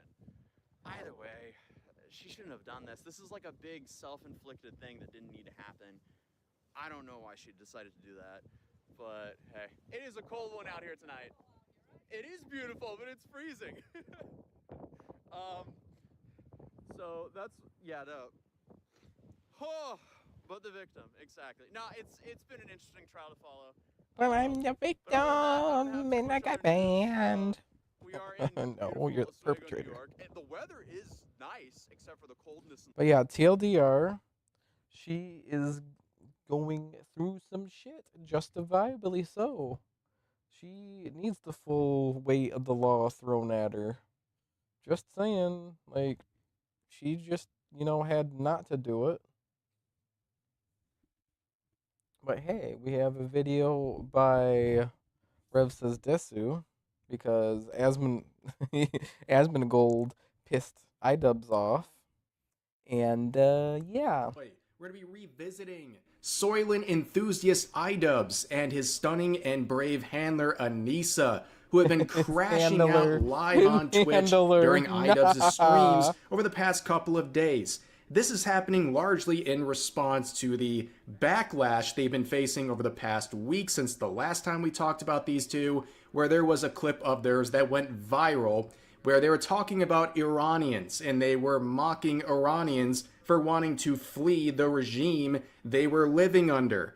And then, as we'll see today, they're responding in many different ways, including trying to privatize their content in order to avoid commentary channels from talking about them in a negative light.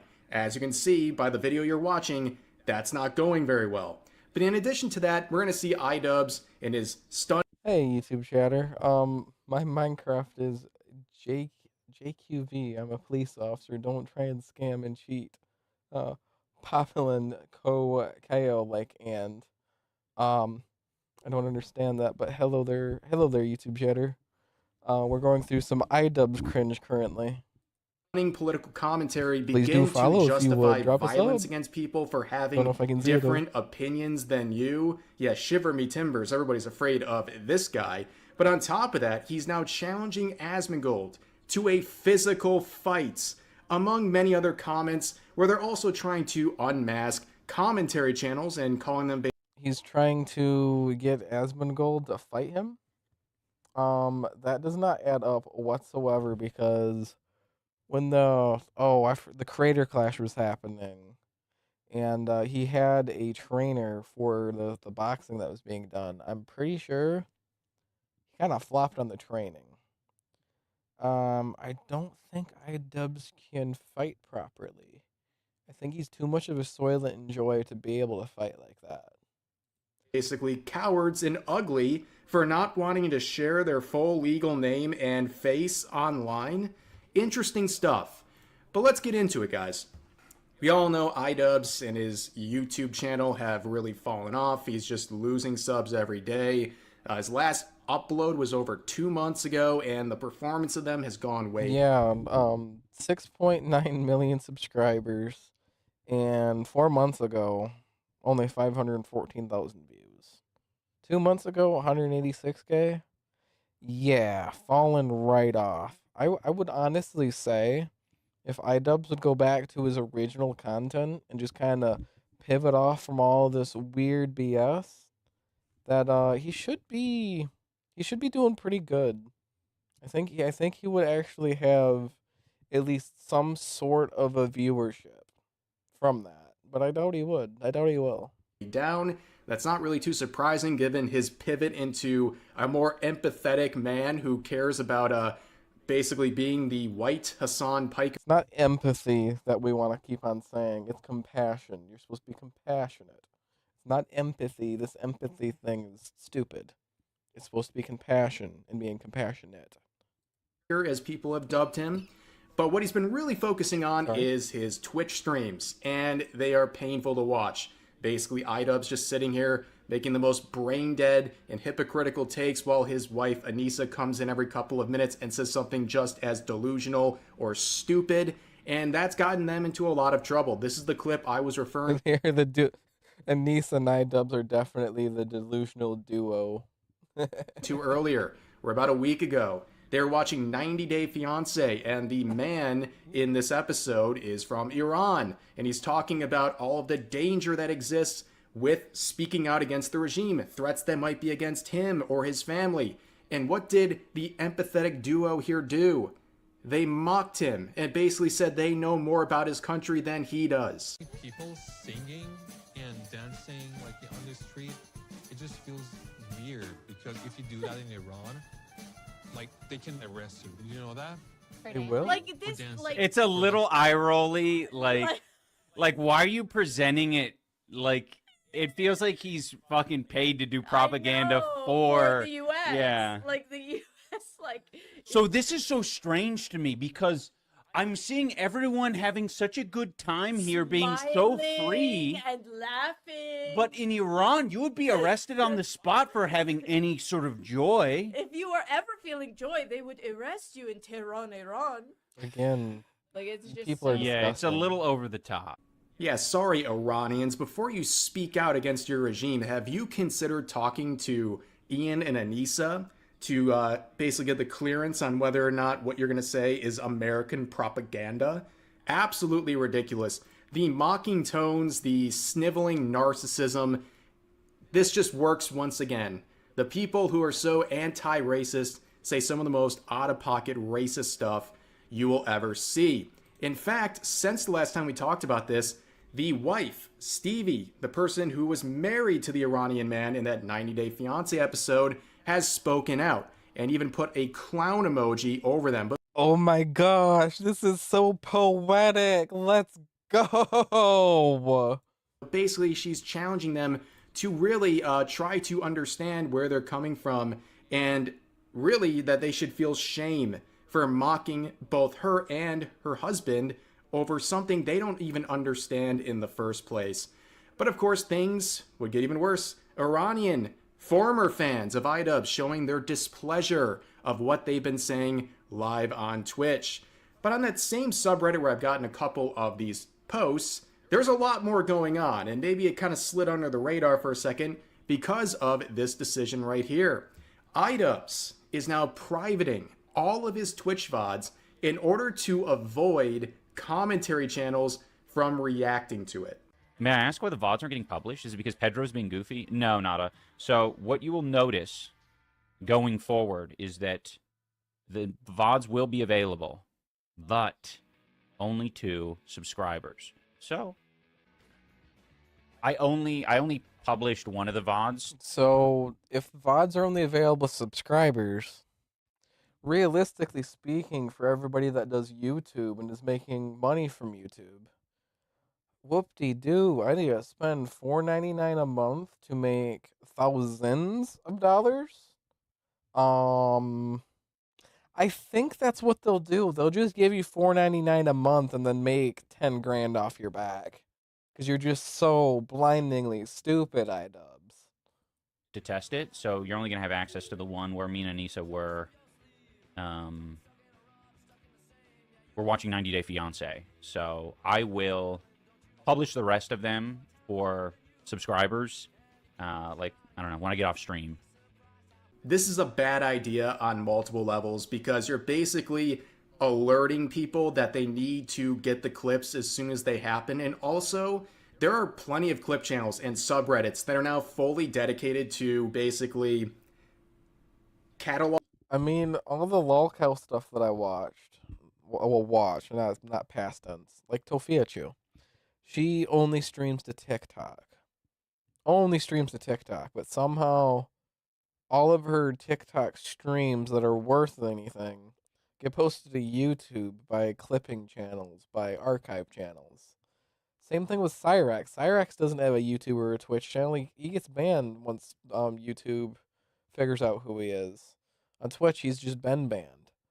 But there are people that literally just watch him to steal his content, repost for other people to see and not support him because, well, Cyrax, terrible person. Tofiachu, pretty terrible individual.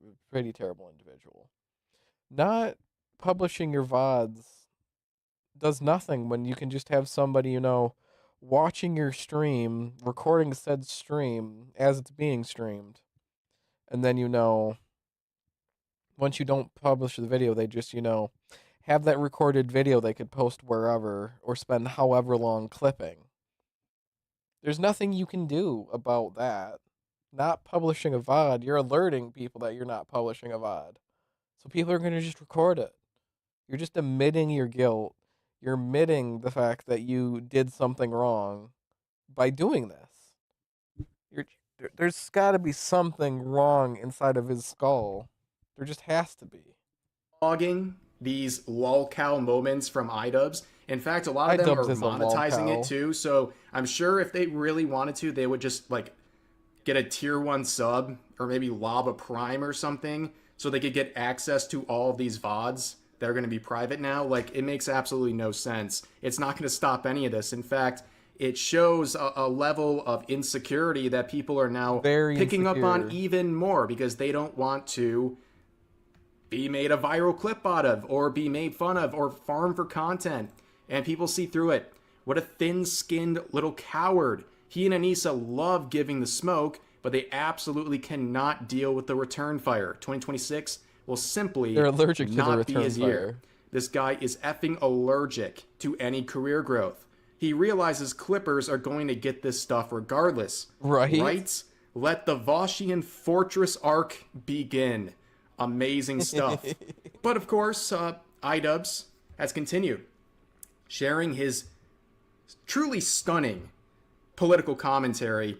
And, despite trying to private all the VODs, people are still finding the clips. And we get absolute gems like this. When you politically disagree with iDubbbz, violence is the answer. So much for the tolerant left. Yeah, absolutely. They love talking about tolerance when they're the one that we're being intolerant of. It's like, yeah, we're intolerant of you. You're a piece of shit. It's not tolerance all the way around. It's tolerance for people who aren't pieces of shit. Look, they're having a conversation. Someone in the chat yesterday was like, why don't we have more conversations? Why don't we talk about this? I like the hitting, to be honest. I'm a big fan of the hitting. Whoa, watch out, guys. We got a tough guy here. Watch out. iDubbbz is going to inflict violence on you. Yeah, this is the emotionally stunted type of person that thinks violence is always the answer to political differences. And when I say political differences, we know it means if you disagree with anything this guy believes, he believes violence is now the answer. This is what someone who's emotionally stunted actually believes. He is someone who, despite his discovery of empathy, has never really grown up. He lashes out like a child when he sees people have a different worldview or disagree on different topics. And his answer is violence, because he can't actually articulate himself, whether it's the CTE, who knows, that's the theories about him, but he can't articulate any of his points. He gets dunked on every time he tries to give his insight on anything political, which is his big goal. He wants to be this big political commentator, but it's not working. And now he's mad, and he's lashing out just like so many people like iDubbbz do on a regular basis. But his desire for blood doesn't end there. He now wants to challenge Asmongold to a debate and a physical fight. Will you ever have a debate with Asmongold? Oh yeah, absolutely, dude. Absolutely, but only if we can do a physical fight afterward or before. Kind of like chess boxing, but it wouldn't be chess boxing. It would be debate boxing. We could do it. They could be separate. You know, they don't have to be. You know. I'm just saying, let's say this fight would happen. Asmongold has more of a backbone than iDubbbz could even dream of. Much more of a backbone. iDubbbz, I would say his moral compass and his backbone is that of jelly. You can easily squish it. You can easily make it jiggle, make it get out of your way. He is such a spineless moron, it's not even funny. Oh. One round of boxing, one round of debate. That's what they should do on Jubilee, though. Okay, it's obvious to anyone. The reason that Asmongold is being challenged by iDubbbz is because iDubbbz wants some relevancy. It's so obvious. He would want to debate him and /or fight him just so he can get a little bit of that juicy clout, because this guy has pretty much nuked everything at this point. His YouTube channel is totally cooked. He's off of Twitter. The only place he has is Twitch, and now he's doing anything to keep a little bit of relevancy, and it's not really working anyways. We know the numbers for his Twitch channel and stuff. And with his challenging of Asmongold's, I don't think he really wants that smoke, okay? We know it would go really bad for him, but like, I don't think it's going to have the sort of cost-benefit analysis he thinks it would. It's definitely not worth the smoke. This guy's eating discarded snakeskins for attention. I'm not surprised he's doing this, but I don't think it's going to work out the way he hopes. And people in the comments here are pointing that out. Ian, you were crying because your boxing coach reminded you of your father and was too stern with you. I don't understand where you get the macho delusions from. I remember that happening. Oh, he can't handle big strong men being, stern with him. Okay, chat. If they have a physical fight, it's an absolute win no matter what happens. Oh yeah, it's a win for all of us watching. But realistically speaking, I see iDubbbz losing. Just to be outright realistic, I see him losing. At best, it might be a somewhat close match. At the very, very best, if I'm being so charitable, to be like, seriously, iDubbbz has got no backbone. He's got no will to put into any actual work, into anything. He is such a sad sack of crap. It's sad that I have to even be honest and say I looked up to him. Like, oh my gosh. Big creator. He's doing YouTube videos for a living. He's doing these dumb little videos, and he's like, doing so good in life. Me when I was 14 years old. I'm now 23 now. So it's almost been 10 years. A 10-year switch around for me going like, oh, Asmongold, cool. No, I'm sorry. I misspoke. I'm sorry. Asmongold is still pretty good. iDubbbz cool. iDubbbz cool. No, iDubbbz isn't cool anymore. If he just went back to his stupid comedy bits, or even if he tried to copy a little bit of what Filthy Frank did to a percentage as iDubbbz being the green guy, I think he could turn things around, because there's many people on his YouTube that follow him that probably ain't got an idea what's going on with this stupid drama, to be realistic. These macho delusions from. Yeah, there was a moment when he was preparing for Creator Clash and his boxing coach got a little too stern and iDubbbz broke down in tears saying he reminded him too much of his own father. That happened. There's no way Ian could win either of those. Anissa and I take boxing very seriously. This is why he repeatedly tries to threaten people who never do any sports at all. Surely a widely understood boxing ethic. Yeah, that's why you train to box, right? You train to box so then you can challenge people who aren't trained to a boxing match or a physical fight. Yeah, Right, that's definitely the boxing ethics for sure. But overall, with the Asmongold related stuff, he's been taking shots at Asmongold for a while now. It's not working, right? He gets like 1% of the exchange in terms of attention. Yeah, I love every time that figuratively iDubbbz was throwing punches at Asmongold. Asmongold was just essentially running to the bank laughing. Because I can almost guarantee you, if we take into account the streams Asmongold has talked about iDubbbz, and then those videos that get posted to YouTube, whether shorts or full length videos, iDubbbz bitching about Asmongold on his stream, few bucks. To be charitable, he's making a few bucks doing that. But now Asmongold, just talking about the shit being fired his way, he's making thousands of pounds of thousands of dollars just talking about the shit that iDubbbz is spewing. Like, the economics on that is great for Asmongold. iDubbbz is just trying to play the relevancy game, and it's just not working. It is just not working at all. Asmongold gets 99% in response. I mean, farming this guy for millions of views routinely, and iDubbbz is basically asking for it. But the, again, cost benefit of all of this is not worth it. It can't be worth it. This much humiliation. But he continues on. iDubbbz continues to crash out over Asmongold and Asmongold's lack of experience and how he doesn't leave his home. And then also in the same breath calls out his own grandfather for being a piece of crap. I find it interesting how a lot of people mention, "Oh, you've never left your house," yada yada. I would say the angle of you never left your house, you have no world experience, only lines up to somebody that's only, lived at their parents' house. They're not financially successful. One, he's already a multimillionaire, so realistically, as far as I could care, every day he could be at home alone, all his lonesome, naked as fuck on his floor, jerking it, and that's it. He's a millionaire. He's not begging for money. He's not begging for anything. He's not on any social programs, and he ain't got money. He's already successful. He's already done all the legwork. So what's this issue with him not leaving the house?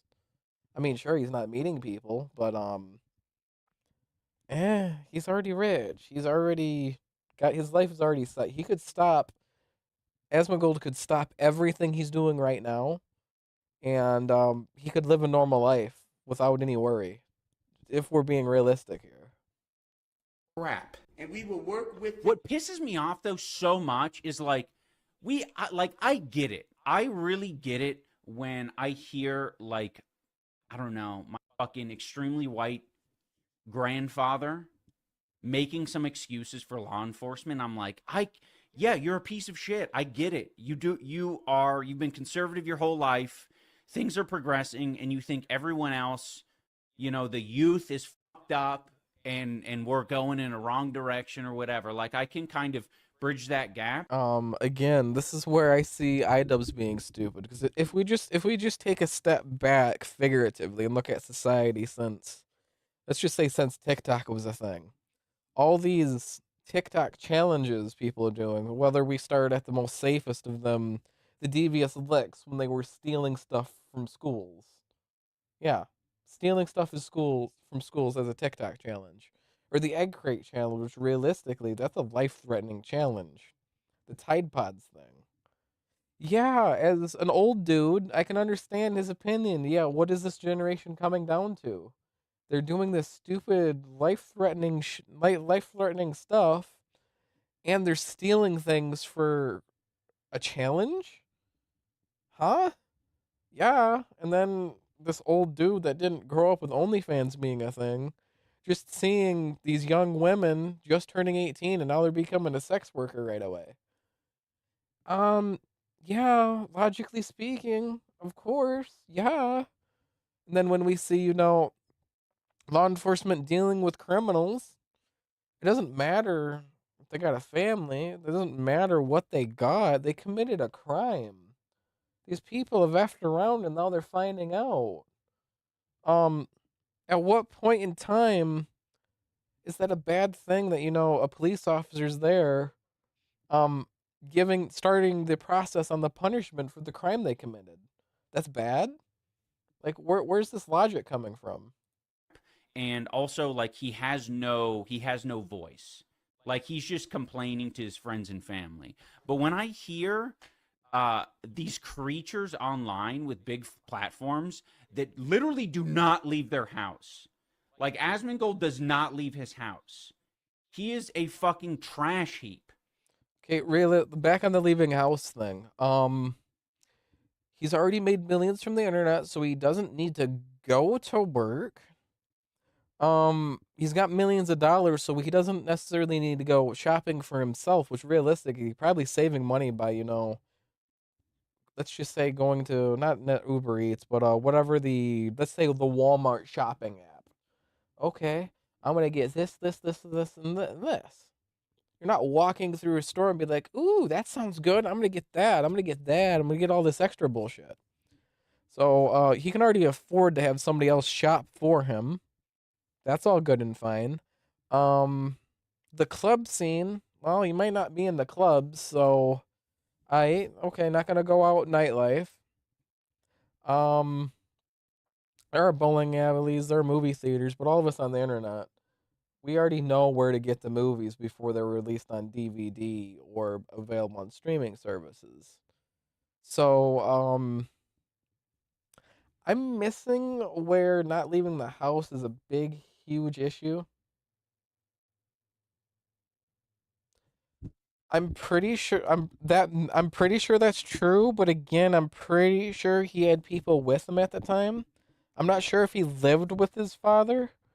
I know his mom that he was living with died. I'm assuming his father was with them, and now he has to actually do that. But again, realistically, Asmongold has the money. He could just pay for a maid.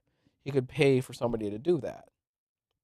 I honestly get, like, hey, the house getting a mess because, as you know, hey, Wes here, I had cancer. When I was going through all that shit, I was pretty depressed. My room got to be a mess. It was pretty messy. I didn't do much. Through those couple of months that I was off of work because of the chemo, because of the surgery, I didn't shower all that much, to be honest. I just felt like nothing was really worth it. It's like, I get it. He was live tweeting cleaning up dead bugs and shit. Oh yeah, yeah, yeah. Again, hey, for example, like, hey, you don't clean your windows, you're gonna get a lot of dead bugs in there. There's been a good handful of times when I was living at my grandparents' house. Good handful of times. This is within the 7 to 10 years that I would live there. That yeah, just like not clean the windowsills and oh hey, there's a few bugs there. Well, on the floor, sure, they're gonna die and they're gonna be under whatever garbage is in there. That's gonna happen. Yeah, that's the thing. I good. Yeah, oh yeah, he definitely could have paid for that, but he wasn't. I agree with that. This is very true. We have no idea what his mental health was like back then. He could have literally just been waking up to streaming for his 12 hours, and going to sleep. And then trash just accumulates. I see how it could happen. I'm no way sticking up for him being a filthy bastard on that. In no way. But I can see how that would happen. I understand why it would happen. It still doesn't come to the fact that, oh, he doesn't leave his house. You're so bad for that. Stop with the didn't leave his house bullcrap. He didn't clean his house. He didn't properly clean, sure. Only side to that I could have is, hey, what was his mental health like? Because hoarders are a thing. He could easily just been a famous Warcraft gamer who was also a hoarder. Yeah, it's a thing. It's a thing. He does not have human experiences. It is entirely different, his world. And for him to act like he understands any of this shit, it's... Which realistically, yes, he can understand this shit because I'm pretty sure he's got degrees in not politics, but shoot, he's got an economics degree and he's got something else. All I know is I don't have it, and he's much more qualified talking about political subjects than I. But he's actually got like actual degrees that qualify him for this. Besides, you don't need a degree to be qualified talking on politics. You just need to study it, to be honest. But yeah, still, huh? It's just wrong. Just like wildly off base. This is not how humans are. Like, you do not understand this shit at all. You are dumber and more experienced than a fucking child. Like, you have no place to speak on any of this. That was a really... Again, if we're being realistic, iDubbbz lied just for a point. Asmongold definitely has more experience than a child. But he wants to lie just so he can make a point. We love iDubbbz. Interesting section about Asmongold. Of course, he went the route of just insulting him for his perceived idea of what Asmongold's life is, because, you know, he thinks, oh, he's just a dweller in the attic there, never leaves, has no experience. And then he says he wants to say he has less experience than a child, but he says it backwards, so it doesn't really work the way he wanted to. But also calling out his own grandfather. That's crazy. Imagine being iDubbbz's grandfather, turning on his stream and getting shade thrown at you. Like, this is the type of people he like 2 seconds ago was saying like violence is okay against. Very crazy stuff. But we did not forget about the happy couple. Anissa has a habit of... the happy couple. Thanks for the joke, Rev. Popping up in his streams and saying stuff that even makes iDubbbz look better by comparison sometimes. And that happened once again when she was trying to call out commentary channels. iDubbbz starts talking about them, and they both believe that not only are they ugly, that they need to be essentially unmasked, that they need to have their full names and identity out there in order for their opinion to matter. You still have to look out for yourself because people don't have good intentions. And, like, they're trying to get one up. Like, you see the amount of, like, commentary channels. It's just gone fucking rampant at this point.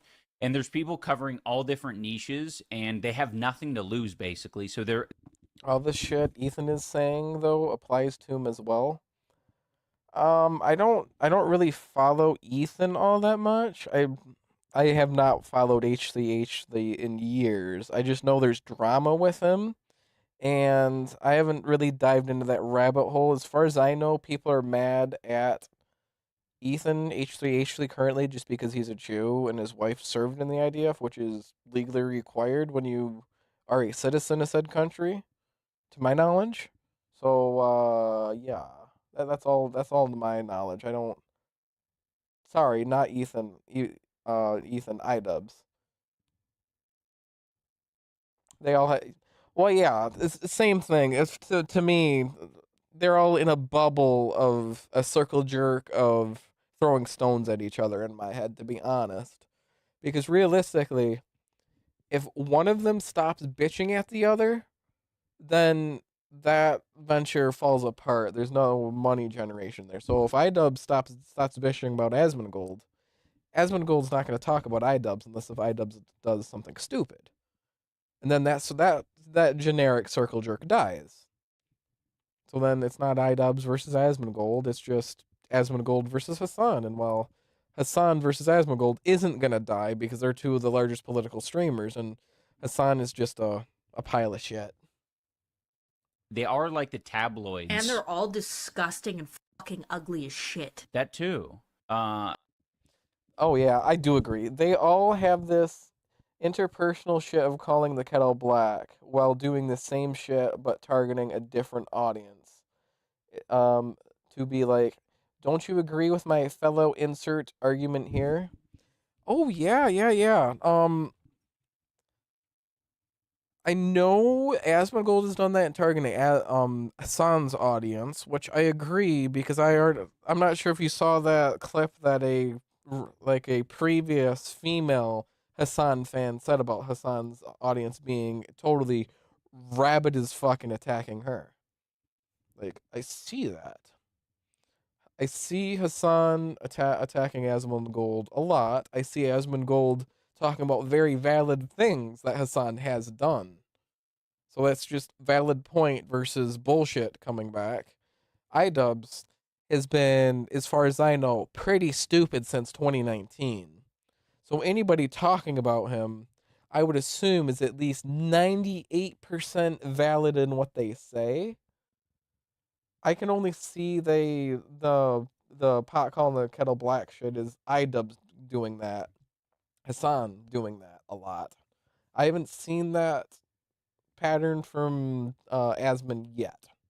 If that is there, do point out because I'm already far past the point of blindly liking creators just because they do cool things. Because so many of the creators I've liked have turned out to be absolutely garbage-tastic people. Cough, cough, leaping lemur. The list goes on. The leaping creamer, the leaping creeper.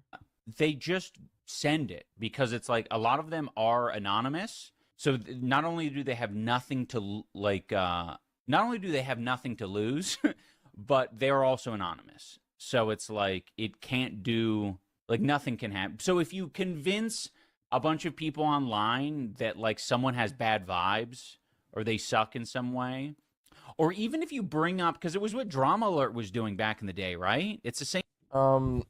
Are we talking convincing other people by showing video and audio recordings of people doing stupid stuff? Cause yeah, what you would say would only be true to a very short list of things, but let's go back to the lolcow stuff I look at. Yeah, we don't need much convincing when we see people being creepy because it's on video, buddy. Same shit where it's just like alleged. I'm gonna constantly say that this person has allegations, and allegations could be one fucking rando that messages you. That's an allegation, and it's like you tie that to someone's like you can tank someone's shit just by talking about allegations. It's not saving anyone from getting canceled. The comments about these commentary channels being ugly, it seems to really get under her skin whenever commentary channels come up. She has to say something. It's like impulsive. And I think it's really funny. She says they're ugly when just like 2 seconds ago, she said she doesn't want to have a child with iDubbbz because if they have a girl, it's going to have all of his masculine features, like his eagle brow, among other things. And we're not even like talking about all the clips of her saying he smells and also saying that he doesn't appeal to straight women, that he only appeals to bi women. It was absolutely brutal to watch, ladies and gentlemen. There's really nothing else to say. I mean, they want to unmask commentary channels.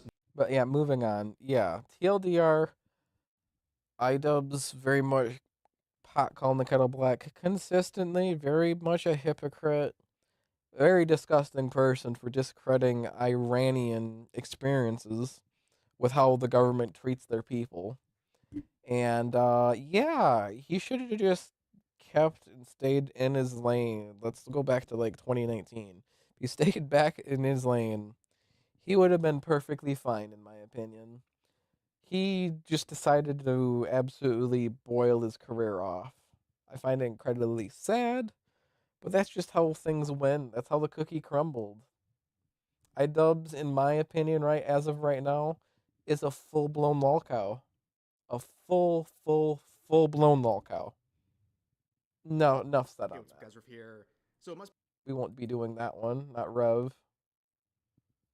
Already saw that one.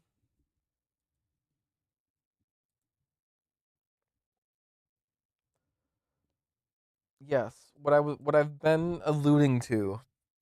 I used to again watch this creator a lot, quite as of quite recently, to be honest. Not as of, 3 weeks ago, should say. This was his last video that I ever see him uploading on Tofiachu.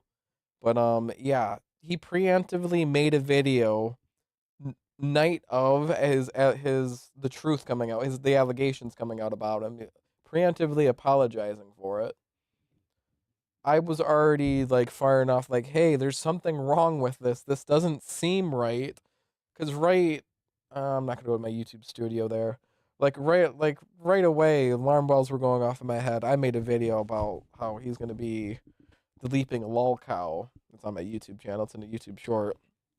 And yeah, he has become the leaping lol cow because the shit that he's done. I don't know. He's garbage. Really describe it too much, but like she was bent over, and then I was thrusting a little bit, and then she started backing herself into me type shit. That's what I mean when I say she rode me, is that she was like backing herself into me, telling me that she wanted it, saying yes. This girl isn't a very good person. She isn't a very good person at all. Like, you have to understand that. And that's why most of the shit that she is saying about me that is negative isn't corroborated by text. It isn't corroborated by screenshots that I know that she would have because she has other ones. It's hearsay.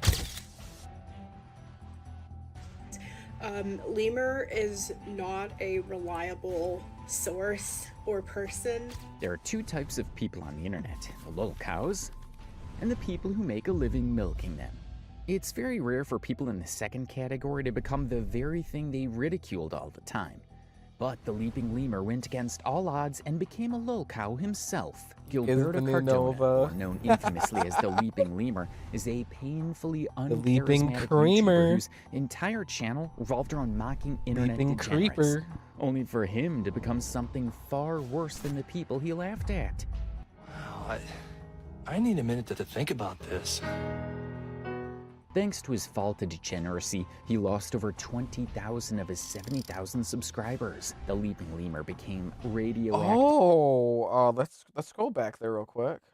Or known infamously as the leaping lemur, is a 51K painfully as of there. uncharismatic YouTuber whose entire channel revolved around mocking internet degenerates, only for him to become something far worse than the people he 51K laughed subscribers.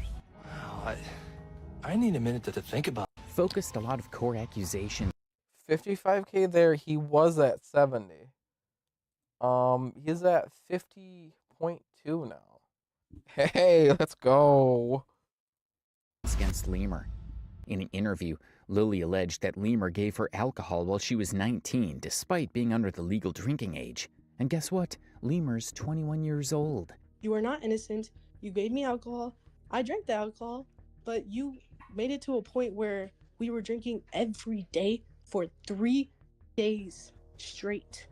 3 days straight. She claims that after becoming heavily intoxicated on the first night they met in person, she woke up naked with no memory of what occurred. Not remember the night. This is when the crazy part happens. I wake up and I'm naked.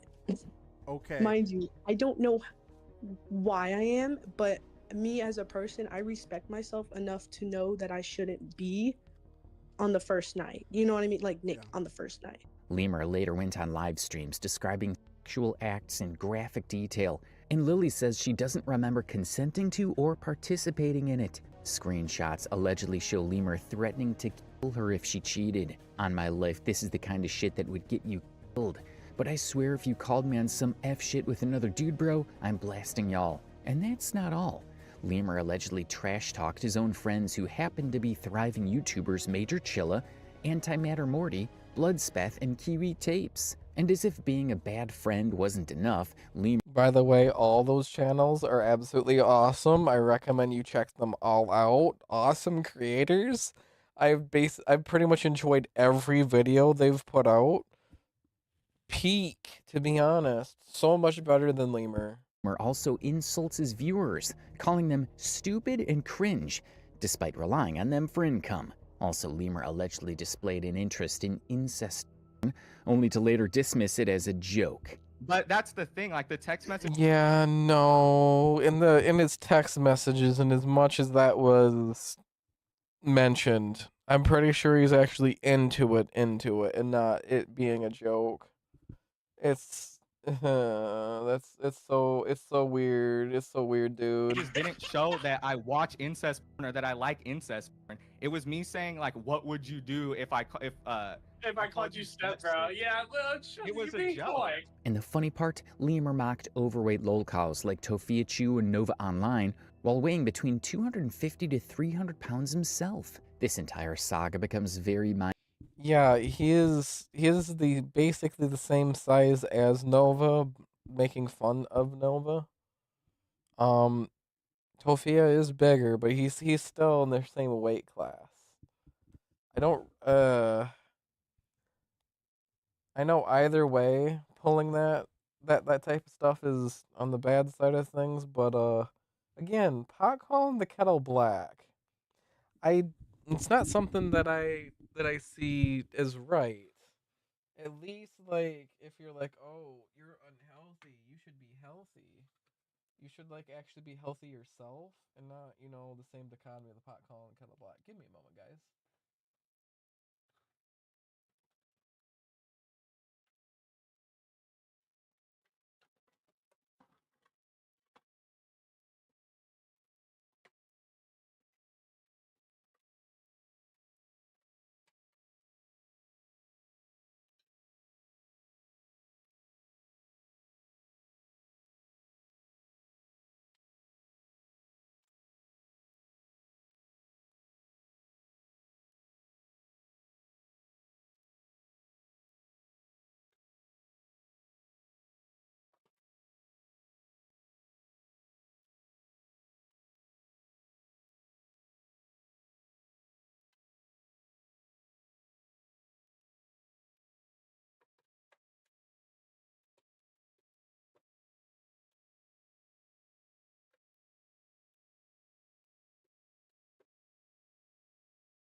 Okay.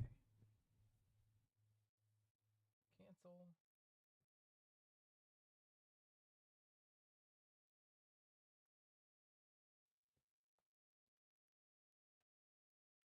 I had to grab a battery from my phone because it was dying. Oh shit, it came back correctly. Woo. Hey, I see Daniel Larson down there. Okay, where is Mr. Meows? The good old. Come on, Mousy. Where do you go?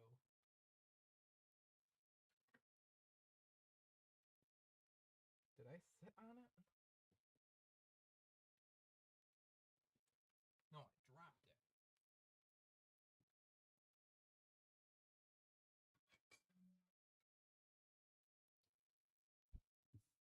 Okay, now I'm back upteenth time.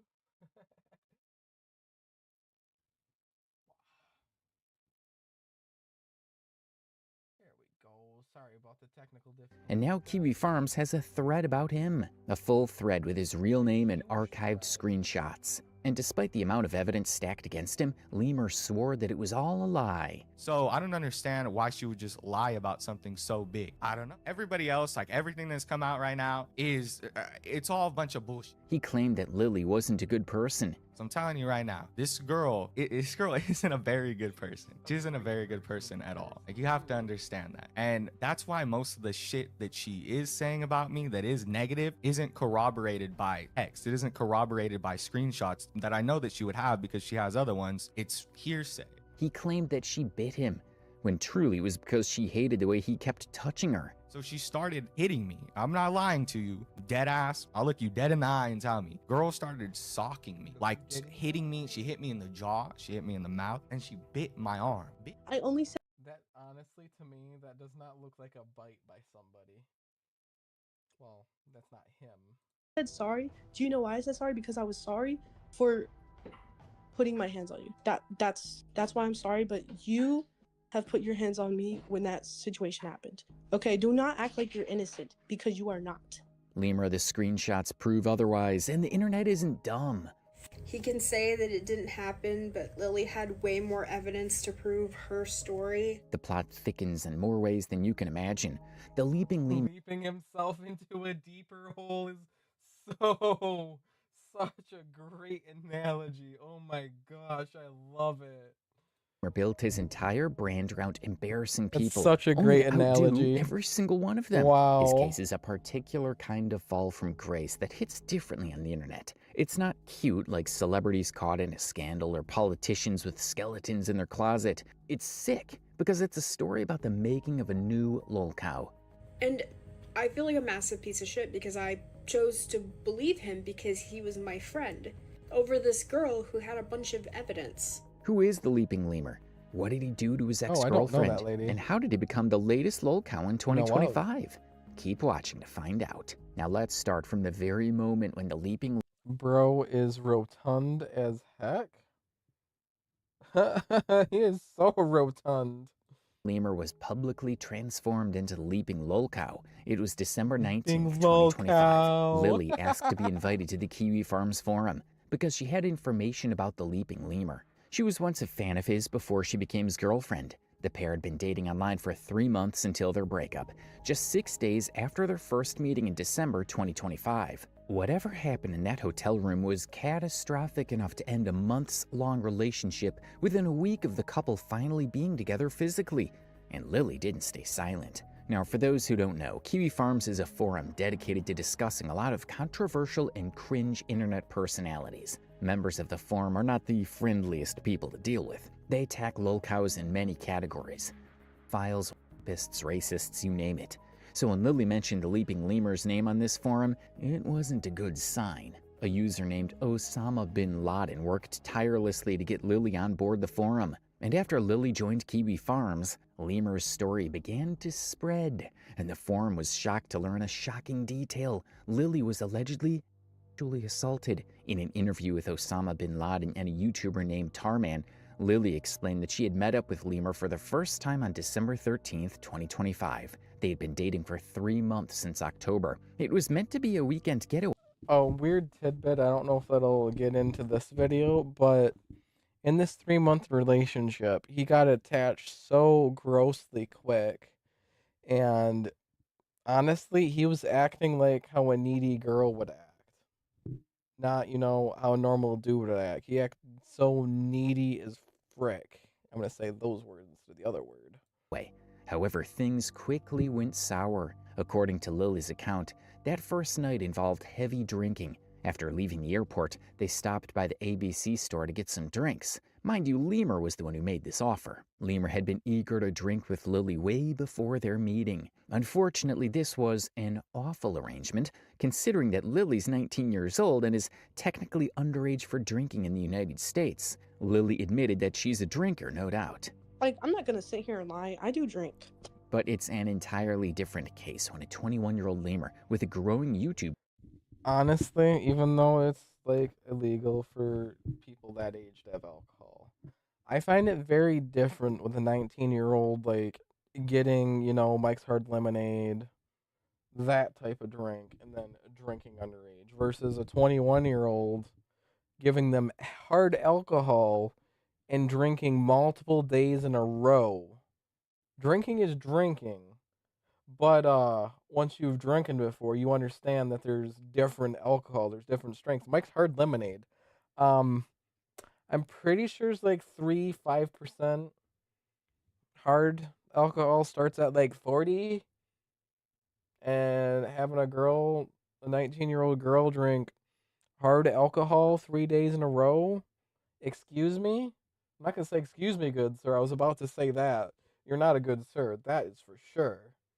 Channel offered to get booze on their first official night together. The worst part is that he was well aware that Lily was below the legal drinking age. But despite this, he pushed for alcohol use throughout their time together. Lemur had a duty to protect his reputation. So regardless of the fact that they were in a relationship, it was wrong of him to suggest them getting alcohol. But he himself, he knew it was bad. He's a content creator. I don't have a platform. He does. You know what I mean? This alcohol situation would be the catalyst in Lemur's situation. This is because Lemur made them drink alcohol every day for 3 days straight. They literally drank throughout their weekend getaway, and things started to crumble on their first night of drinking when Lily blacked out and woke up naked. That gap in memory is precisely what makes her story so disturbing. Lily had no recollection whatsoever of ever consenting to sex. She only remembered reaching a point where she began taking care of Gilberto as he started vomiting. Even at this point, she was also Gilberto. heavily intoxicated herself. But from then on, there was nothing. He starts throwing up. I'm taking care of him, but at the same time, I don't feel good either. And then I start to not remember the night. This is when the crazy part happens. This happened on the first night, mind you. The gaps in memory are crucial. Lily wasn't just tipsy or buzzed, she was incapacitated to the point of blackout. This is someone who admittedly drinks and would know how to control her alcohol. However, something about this night was different. Maybe it was because it was their first meeting, or because Lemur himself was making them drink. Whatever the reason, Lily was completely put out of character. When she asked him what had happened the night before, Lemur came up with a very confusing story. First, he said that Lily had started getting drunk after taking care of him when he was vomiting. Then she started bumping into things and crawling on the floor. What happened? He was like, oh, you were taking care of me and whatnot, but then you started getting drunk and started bumping into things, and you started to crawl on the floor. And I was like, what? Like, what do you mean? Like, what? And it didn't end there. Lemur had told Lily that after seeing how drunk she was, he had to put her in the shower. He's like, well, you started to crawl on the floor. You said you were really drunk, and so I put you in the shower.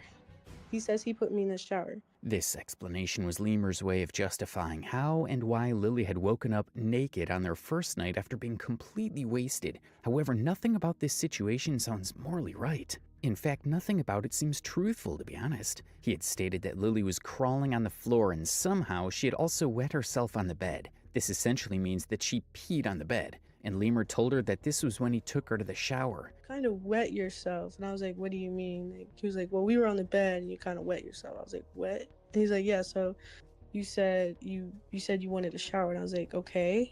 And he's like, okay, so I took you to the shower. And I'm like, all right. He's like, and then after that, you crawled back to the bed. I'm like, okay. You can smell the inconsistencies in these statements. And that was only the beginning. Lemur still dropped another bomb on her.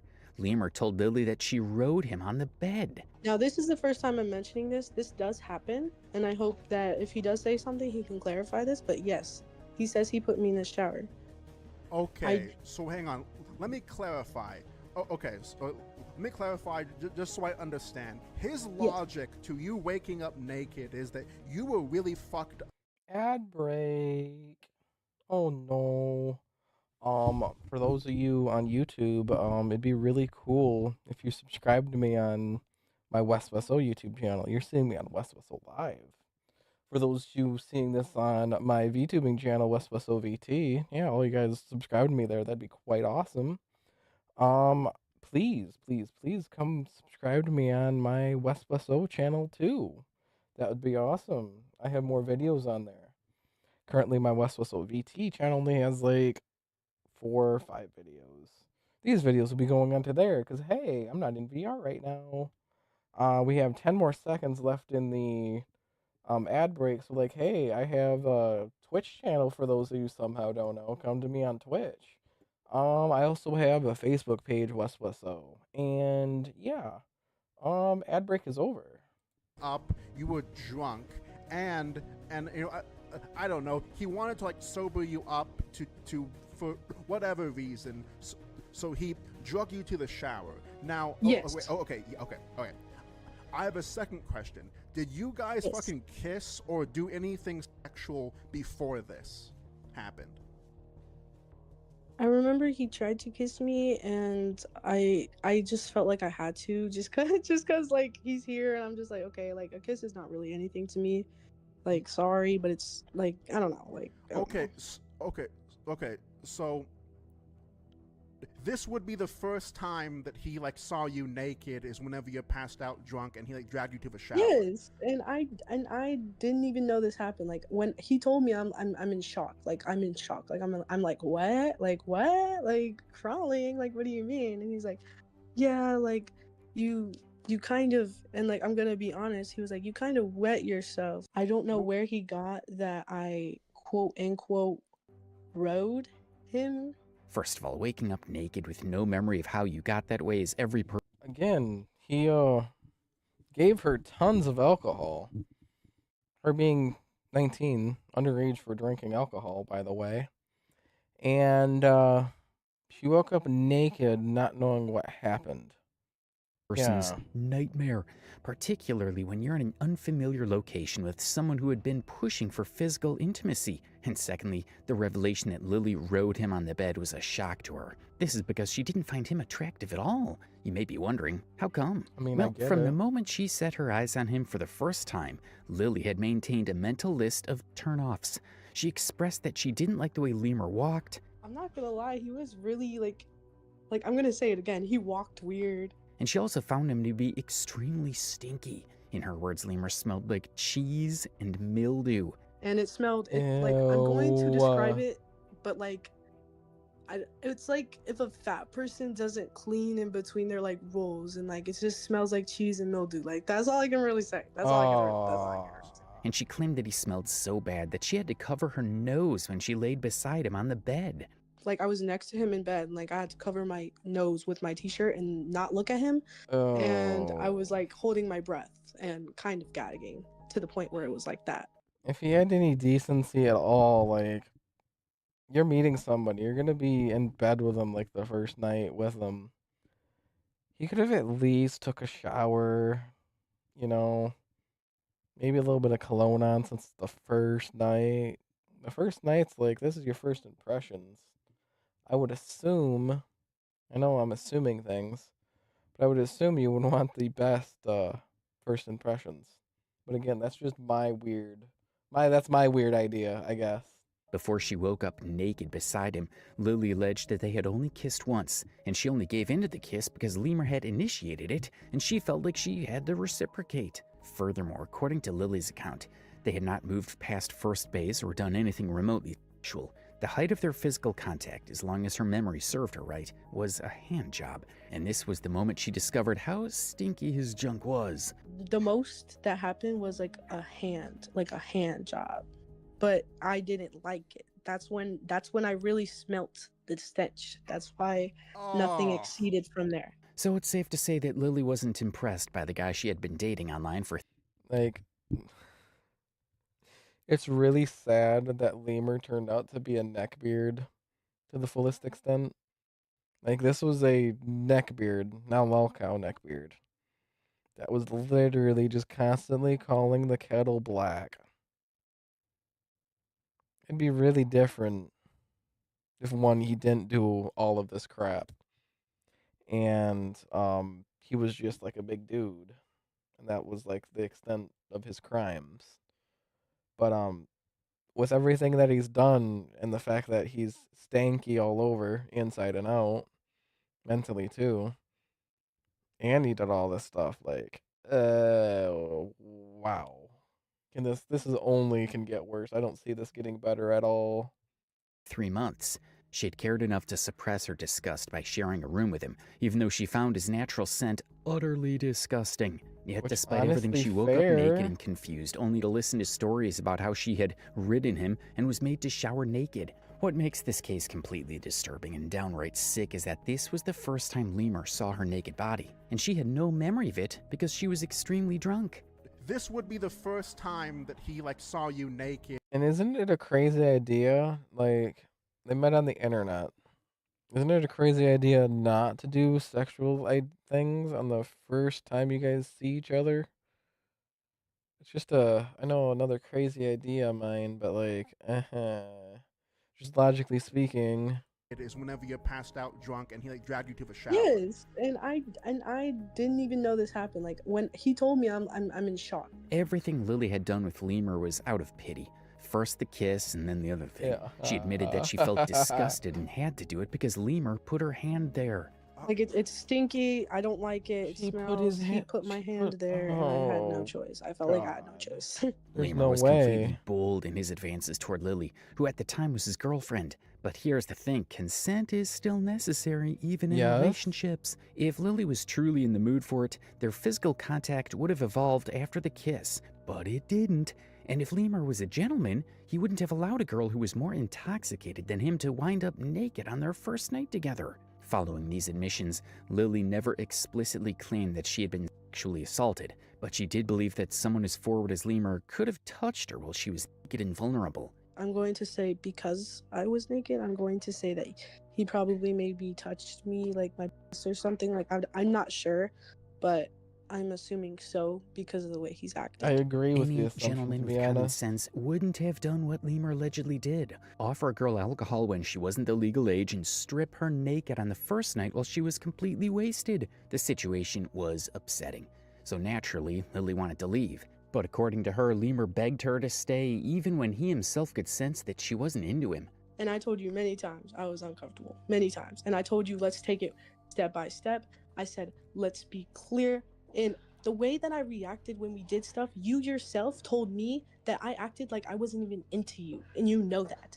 I have screenshots of it. You begged me to stay. Lily's account completely revealed a side of the leaping lemur that no one knew existed. And this is where the story began to get messy. You see, as Lily continued to report Lemur's disturbing behavior to the general public, Lemur himself was on social media trying to clear his name. He released an apology video on his YouTube channel.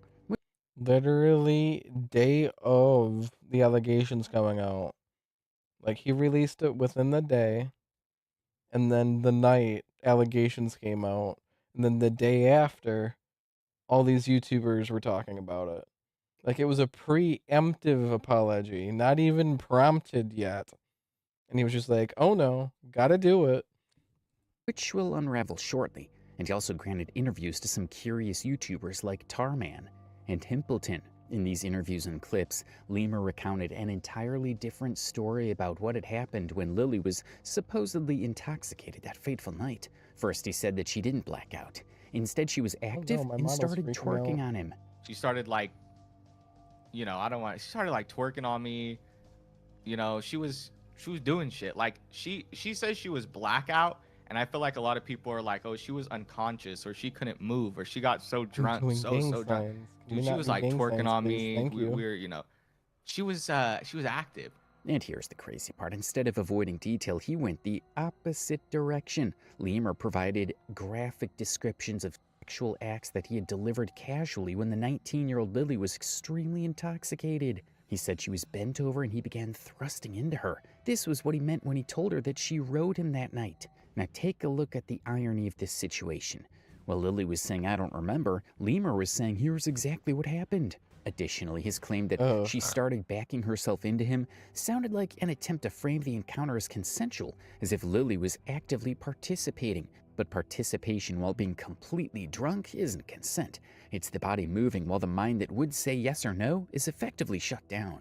Drunk people can't consent, much less an intoxicated 19-year-old who consciously didn't let things advance between them when they were sober. Lemur not understanding that only showcased the depth of his moral failing. Lily's interview with Tarman revealed multiple dimensions of Lily and Lemur's case. This is because the drama got progressively worse towards the end. During the interview, Lemur suddenly chatted Lily up, demanding that she put an end to the whole situation. Oh, Lemur's texting me right now.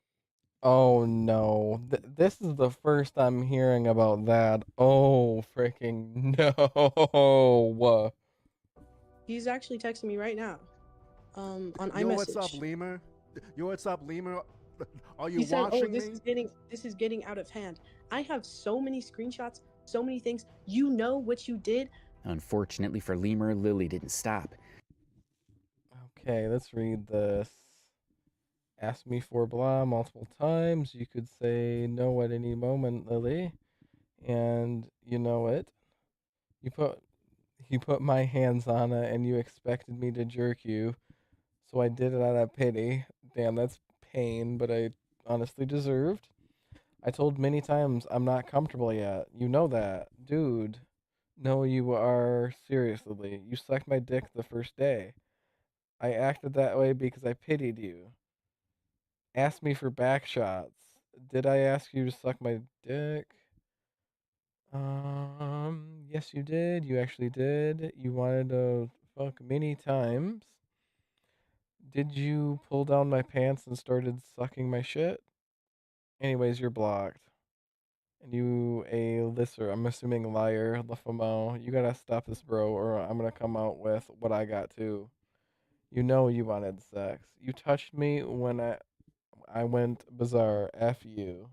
In fact, things took a sharp turn when Lily released screenshots of their conversation during the interview on Kiwi Farms. And in these screenshots, we can see Lemur revealing more of the sexual acts that had gone down between the two of them when Lily was drunk. In one panel, Lemur wrote some disgusting statements like, "You may have gotten drunk, but you never said no. You never pushed me off. You asked for it multiple times before and after." In another panel, we have Lily saying, "I did not want to jerk your smelly.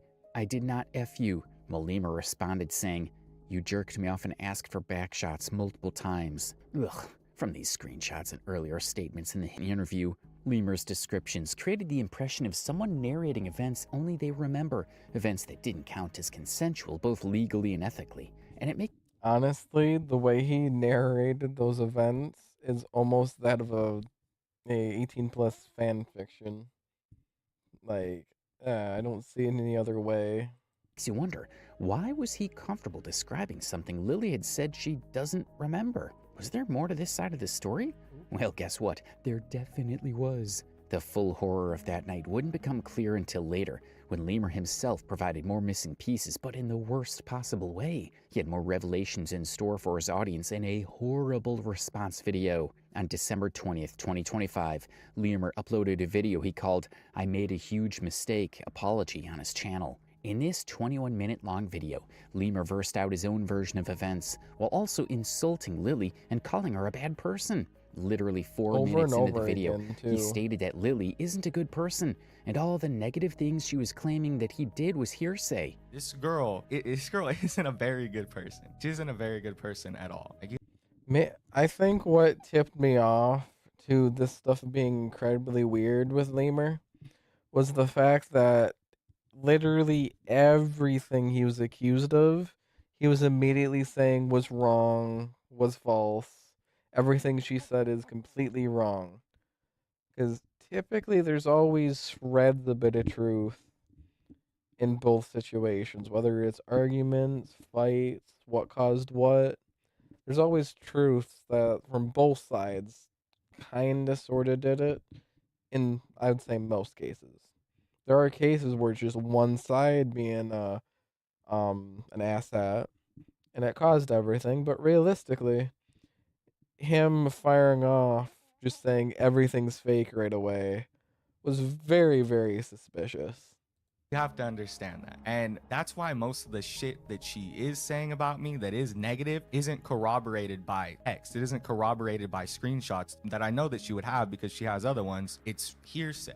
Then right after calling her a bad person, he went on to contradict himself in the space of 20 seconds. First of all, Lemur claimed that he doesn't drink.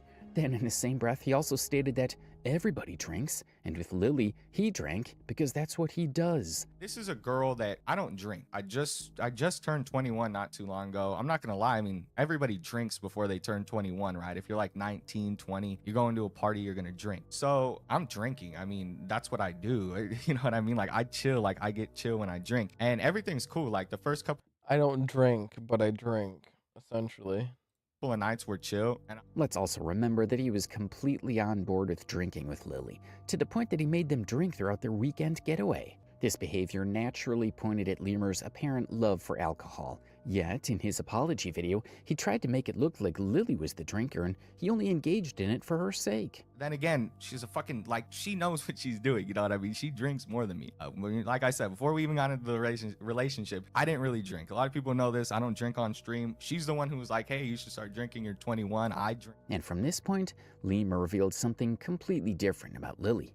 He claimed that she had gone into a drunken psychosis when she suddenly started staring at the wall and muttering nonsensical stuff. And she gets up randomly and starts looking at the wall, like looking at the wall on some like psychosis. And this is exactly what she told me herself happened. She said that she went through drunken psychosis. So she gets up and she starts saying, don't hit me, don't do this, don't do that, da-da-da-da-da-da, like random shit. And I'm far away from her on the other side of the bed, just staring at her like. Lemur stated that while this went on, he kicked Lily out of the hotel room. Then she got angry and started smashing things. And that set her off. She didn't like that I kicked her out of the hotel room. She got really angry and started slamming shit. I put down money on the fucking hotel room or whatever the fuck. The room. I put money on it. So, you know, her, like, if she starts slamming shit and breaking shit, obviously I'm gonna have to pay for it. So I'm like, what the fuck? I told her to get out. I'm like, And as if that wasn't bad enough, he claimed that she started hitting him before biting his arm. So she started hitting me. I'm not lying to you. Dead ass. I'll look you dead in the eye and tell me. Girl started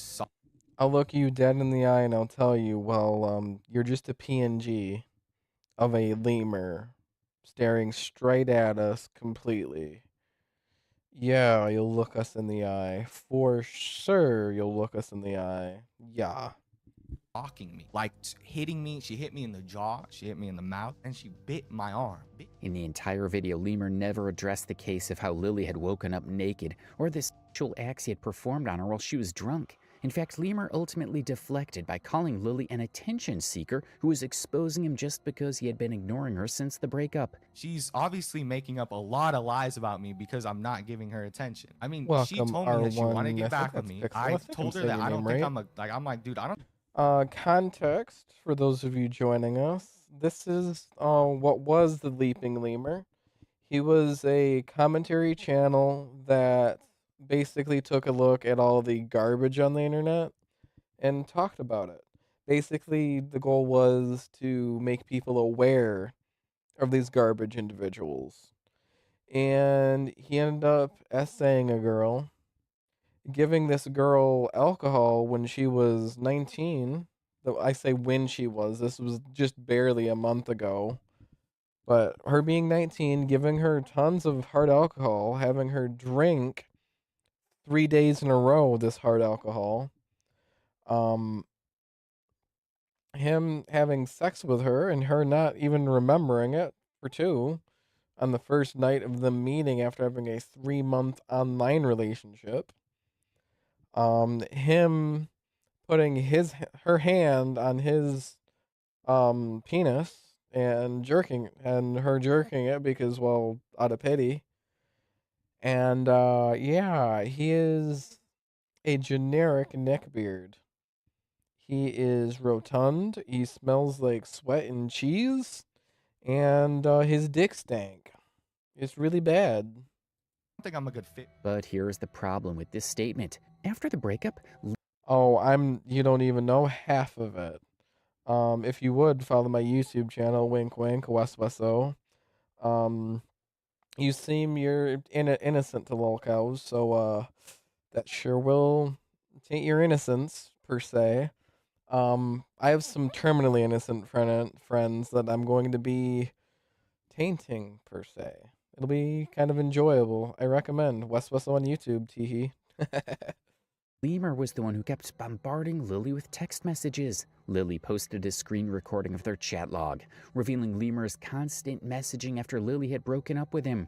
In this screenshot, Lily had sent what she believes was her final breakup message. I wish the very best for you. I need to be better. I just want to be alone and take time to understand myself. This was Lily's final note. She needed the breakup to get a job and work on herself. However, Lemur couldn't handle it. After Lily's final breakup message, he popped into her DMs, asking stupid questions like whether or not he should delete their photos together. And he kept bombarding her with text messages. Yet, here he was, claiming that she was trying to...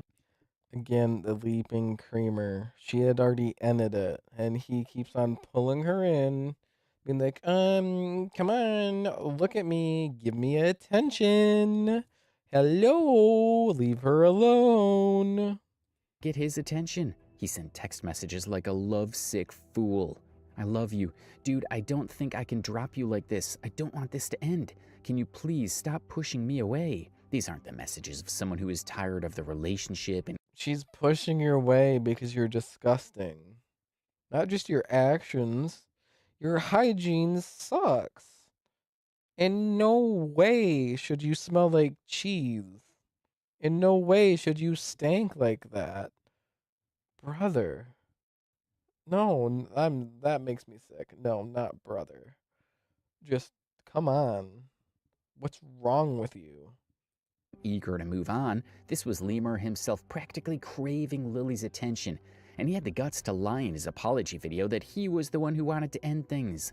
Actually, let me tell you what happened, because she seems to make this whole thing, I broke up with him. I broke up with him. She never broke up with me. That's the thing. Like, I mean, I guess she kind of did. Like, she kind of would make it seem like she wanted to, and then she would. She did break up with you. You didn't break up with her. She broke up with you, and you being a simp went into your DMs and was just like, oh, I'm gonna miss you. I don't want this to end. Wah, wah. No, don't leave me. Don't leave me. Wah, wah, wah. She broke up with you, you creepo. Come back and be like, I miss you. Let's get back together. I miss you. Of course, me being naive, I'd be like, oh, maybe, maybe I should forgive her. The leaping lemur truly sounds pathetic with all his contradictions. On the other hand, Lily's screenshots reveal just how prepared she was to defend her case. And not only did she expose Lemur for the pathetic person he was after their breakup, Lily also had a say about the biting incident. According to her, it had only happened in an effort to fend off Lemur when he started to get physical with her on the last day together. In this panel, we have Lemur saying, "No one hit you. No one touched you," with Lily replying, "You did. I could have sworn you did." Even in her message to Osama bin Laden, Lily explained that she reacted violently because of the alcohol and because Lemur kept touching her inappropriately. "I was drunk. He did in fact." Yeah, I'm just saying, because women are biologically, physiologically built weaker than men. That was almost weird, but yeah, overall, women are weaker than men. Period, dead end. Did you star? Yeah, drunk woman. You're touching her in ways that are very much not okay. You being bigger and stronger than her, yeah, she has a right to get violent with you. Like, excuse me? I understand even when I get drunk, I'm not very coordinated. So yeah, you're touching her ways. She doesn't want you to. And being uncoordinated, yeah, it's about time you put all your force into whatever action you're doing to either punish somebody or get away, because yeah, if you connect, you really bring your point across. If you don't, well, you're probably falling, but realistically, let's just say realistically, he did reach and grab at her lower regions, and she were to smack him over the head with a plate, a bat, that's justified. Deserved. Like, yeah, no. We're crying, pissing, and moaning that she hit you and acted violent. It's not hard not to assault somebody. Excuse me? Hit me or touched me in a way I obviously didn't like. I was blackout drunk. Even members of Kiwi Farm seem to believe that the bite marks somehow resemble fingernail patterns, and this could essentially mean that they were defensive wounds. So you see that Lily had screenshots to counter Lemur's words. At the end of the day, his statements in his apology video were not selling him out to be the good guy. If Lemur had simply stayed quiet, if he'd shown even a basic understanding of how damaging his words could be, perhaps the situation wouldn't have escalated as dramatically as it did, but ego and the need to defend himself led Lemur to appear online and spew more damaging details about his case. He had not taken accountability for his sexual advances, nor had he apologized to anyone. All he had done was paint Lily as the problem. He blamed her for being a drinker and attention seeker. It was only one time that he apparently admitted his fault in offering Lily alcohol. This was in his interview with Himpleton. When directly asked if he thought giving Lily alcohol was wrong, he agreed that it was wrong, before ultimately stating that it was what boyfriends and girlfriends do. Do you think that you did anything wrong giving Lily alcohol? Yeah, I think that I shouldn't have. I think that in terms of her being 19 and me being 21, I shouldn't have. I think that it was stupid of me, like optically, to even think that that was a good idea. Saying that committing sexual acts on your drunken partner is what boyfriends and girlfriends do is completely wrong. It's as if Lemur was attempting to normalize illegal activity by framing it as typical relationship behavior. Yes, couples often drink together. But when one person is legally unable to drink and they completely lose control of their thinking faculty, it's not normal relationship behavior. It's something much darker. Unfortunately for Lemur, he lost all control of the narrative the minute Lily had turned to Kiwi Farms. Every single detail about Lemur surged. There were screenshots of leaked conversations revealing how he threatened to kill Lily if he ever caught her cheating. Yeah, all the violence that he brought up, like if you were to like cheat on me, I would do this thing. If I caught you with guys, I would caught you with another guy, I would shoot you. He was just constant violence. If she did this, he would do that. If you do this, I'll do that. Over and over again, consistently. Cheating on my life. This is the kind of shit that would get you killed. But I swear if you called me on some F shit with another dude, bro, I'm blasting y'all. And that's not all of it. Other messages showed his extreme possessiveness, his... Okay. Oh, okay. Well, I don't know how long it'll take you, but it's been a while, so I assume a while. I don't know. We'll talk then. I get home later, maybe. I'm sorry if I'm making you not want to talk to me. Could I get something, babe? Life, like, is there anything you need or want right now? You're so beautiful. I miss you. Sometimes I feel like a pussy and how much I care for you, bruh. Like, I'm just wanting to be able to talk to my girlfriend. She makes me miss you so bad. My beautiful baby. Ugh. Knowing what he looks like, how the fact that he stanks and what he's done, that just that does not make me feel great reading that out loud. constant demands for attention, and his habit of accusing her of not caring when she had other responsibilities. Here's one where Lemur claimed that they never talk, and Lily responded that she had homework to do. And in this panel, Lily told Lemur that despite her busy schedule, she still responded to his texts and called regularly. I do be giving you time and attention, and I respond to your texts. I have called you 3 different times today, and each of those times, it's been around 10 to 40 minutes. But Lemur wanted more. He wanted to hang out. He wanted to share her very space, to crawl into her skin if possible. Lemur was that possessive. Yet this private face we're seeing in the leaked conversations looked nothing like the public image Lemur had tried to cultivate. He lied through his teeth that Lily had been the problem when the screenshots were proving otherwise. And there was more. Lily also revealed information about Lemur's character beyond their relationship. She shared that he routinely trash-talked other YouTubers behind their backs.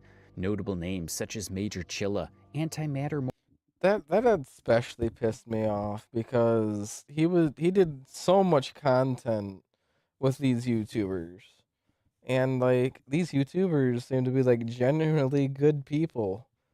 Why the crap would you shit talk your at least supposed friends on the lower level, coworkers, to a new girlfriend that you just started talking to? An ego thing? Oh yeah, he's got an ego. I get that. Yes. For sure. Yeah, he's got an ego. But why? Were you only quote unquote friends with these people so you would do videos with them? You'd be in those videos and you'd get advertised? Were you being a snake like that? Is that why? Like what the hell? Morty, Bloodspeth, and Kiwi Tapes popped up in this part. I would say favorite YouTuber there is Kiwi Takes. Kiwi Takes. I promise I can speed chat. Kiwi Tapes. Awesome channel. So much good content there. Or people with a thriving YouTube presence, people he maintained friendly relationships with publicly, yet Lemur was bad-mouthing them privately. In one screenshot, Lemur was seen basically calling Chilla a jobless 27-year-old who wanted to get drunk on live streams. He made it seem like Chilla was desperate to have him by his side. Wait, jobless Chilla? I'm pretty sure in, the live streams that he's done, well, not done. He has made hundreds of dollars a live stream. And he's making money on his YouTube channel. Again, Pat calling the kettle black since you don't have a job either and you're just pulling money from YouTube? What's the logic there, buddy? Well, not buddy. Oh, no. What's the logic there? 'Cause technically you're both jobless. Just one's not a creep. I don't know. Wants me to go live with his ass. I told him, nah, Like I want to relax and he's trying to guilt me into it. Not everyone is 27 or whatever TF and not having nothing else going on. In another screenshot, he also made another bold and laughable claim. Lemur more or less accused Kiwi Tapes of stealing content from channels, including his own. And this is rather ironic, because Lemur himself basically sources in... Which, this is so stupid. All of these channels source these different videos on these bad people, either from the original channel. Oh, I should not be gesticulating. That looks weird. Either way, from the original person, which again, that's commentary, all good and fine. Fair use is a thing in the U.S. But or from other channels. Now, if he's talking about ideas, well, if we talk about a lolcow and then talk about information on what a lolcow has done, there's no way to present the same information in such a different way that it's not the same information anymore. So, cool. If those people are copying you on the lolcows you're doing, you're also copying other channels that are doing lolcow things because you came after them.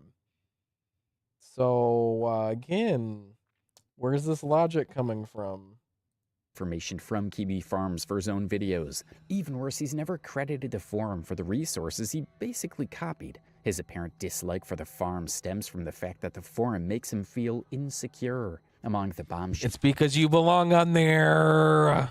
Messages Lily sent to Osama bin Laden, she revealed how much of a bad friend... Not as a user, a victim of Kiwi Farms, by the way.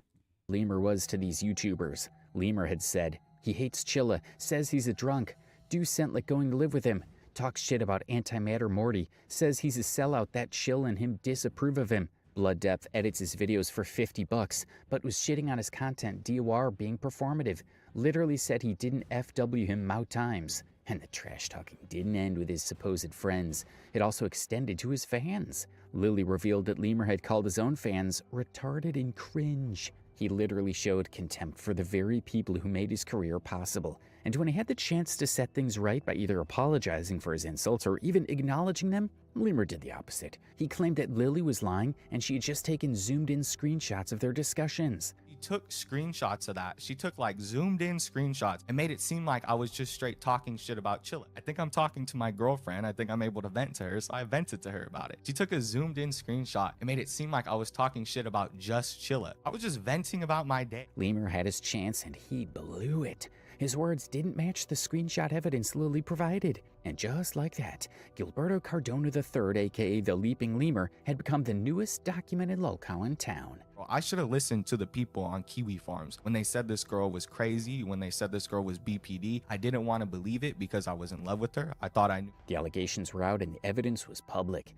The Leaping Lemur had leapt right into the spotlight, but not in the way he'd ever wanted. His first problem wasn't actually harassing Lily and provoking her to expose him. No, it was his ego. Lemur's transformation from content creator to 2025's biggest lolcow began with his ego. Before the exposition, he had achieved 70,000 subscribers at his peak. This was a respectable number, but it hardly made him internet royalty. Yet Lemur carried himself like he'd already made it to the top. He often boasted to Lily that he makes $6,000 a month, and when he grinds, he can make as much as $10,000 a month. Shit. Lily revealed this in her conversation with Osama bin Laden. I mean, if true, goddamn, you should be grinding, you know, not assaulting a woman. You should have been grinding on YouTube. Easy. Himself attested to this in his interview with Tarman and Osama bin Laden. He told them that he makes $6,000 on average and $10,000 sometimes. Do you make $10,000 a month? Depends on the month. Okay, on average, do you is my question. On average, I probably make $6K. On the surface, this might seem impressive, until you learn that he only had $3,000 in his savings account. Lemur himself admitted this. Wait, he lives in a house with his parents. Makes $6K a month, apparently.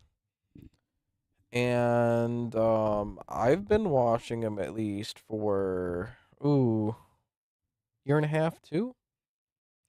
And only $3K in his bank account, his savings.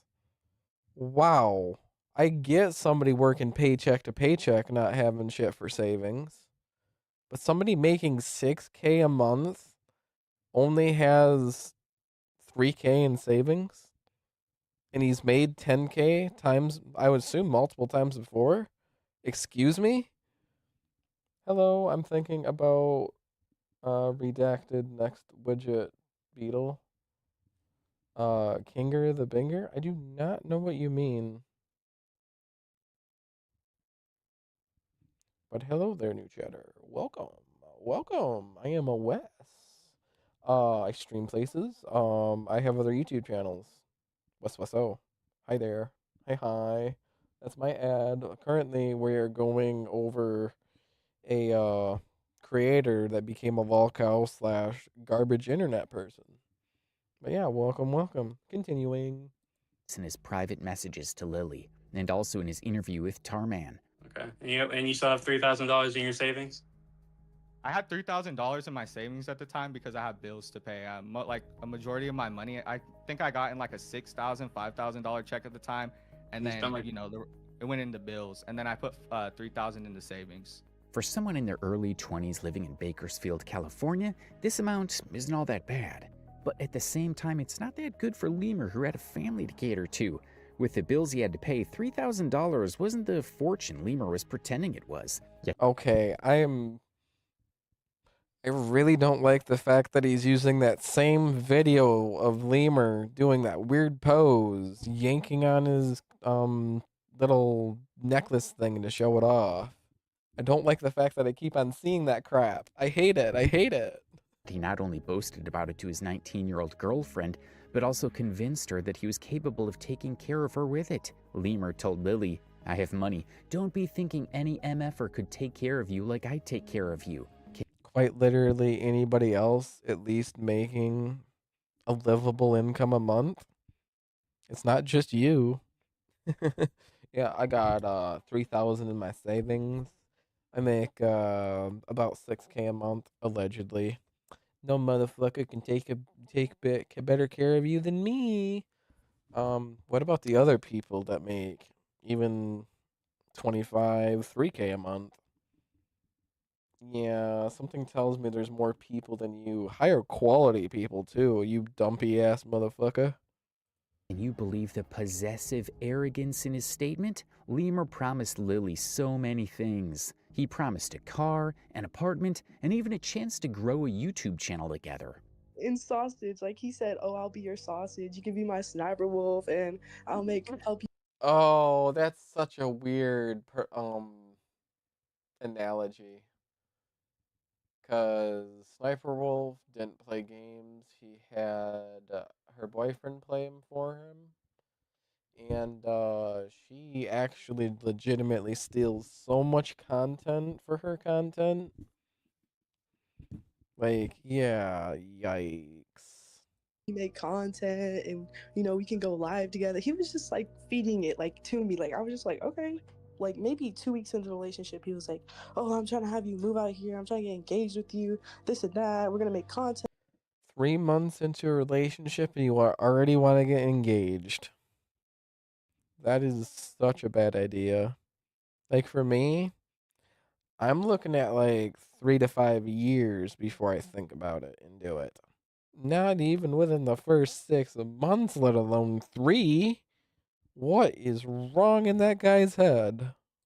Together, we're gonna have a house like. The situation gets even sadder when you discover that Lily believed his words. She keyed into his promises for a better life and eventually quit her job, a decision that she boldly regretted at the end of the day. I did quit my job because he told me numerous times, he's like, I'm going to take care of you. I'm going to give you all the money you need. There's a screenshot of him telling me that he was going to get me a car. Like, he made big promises, and I felt the need to stay. Lemur had painted himself as her ticket to a better life, a savior who would solve her financial needs. But the reality, he was just a YouTuber with a modest following, making decent money that was nowhere near enough to support 2 people long term. Even his priorities with money need to be examined. Here is a case that made Lily believe that Lemur might not even be that generous person he was portraying. Lily told Osama bin Laden that Lemur once ordered $68 worth of McDonald's and made his disabled father pay for it. But this isn't even the most... Wow, what the...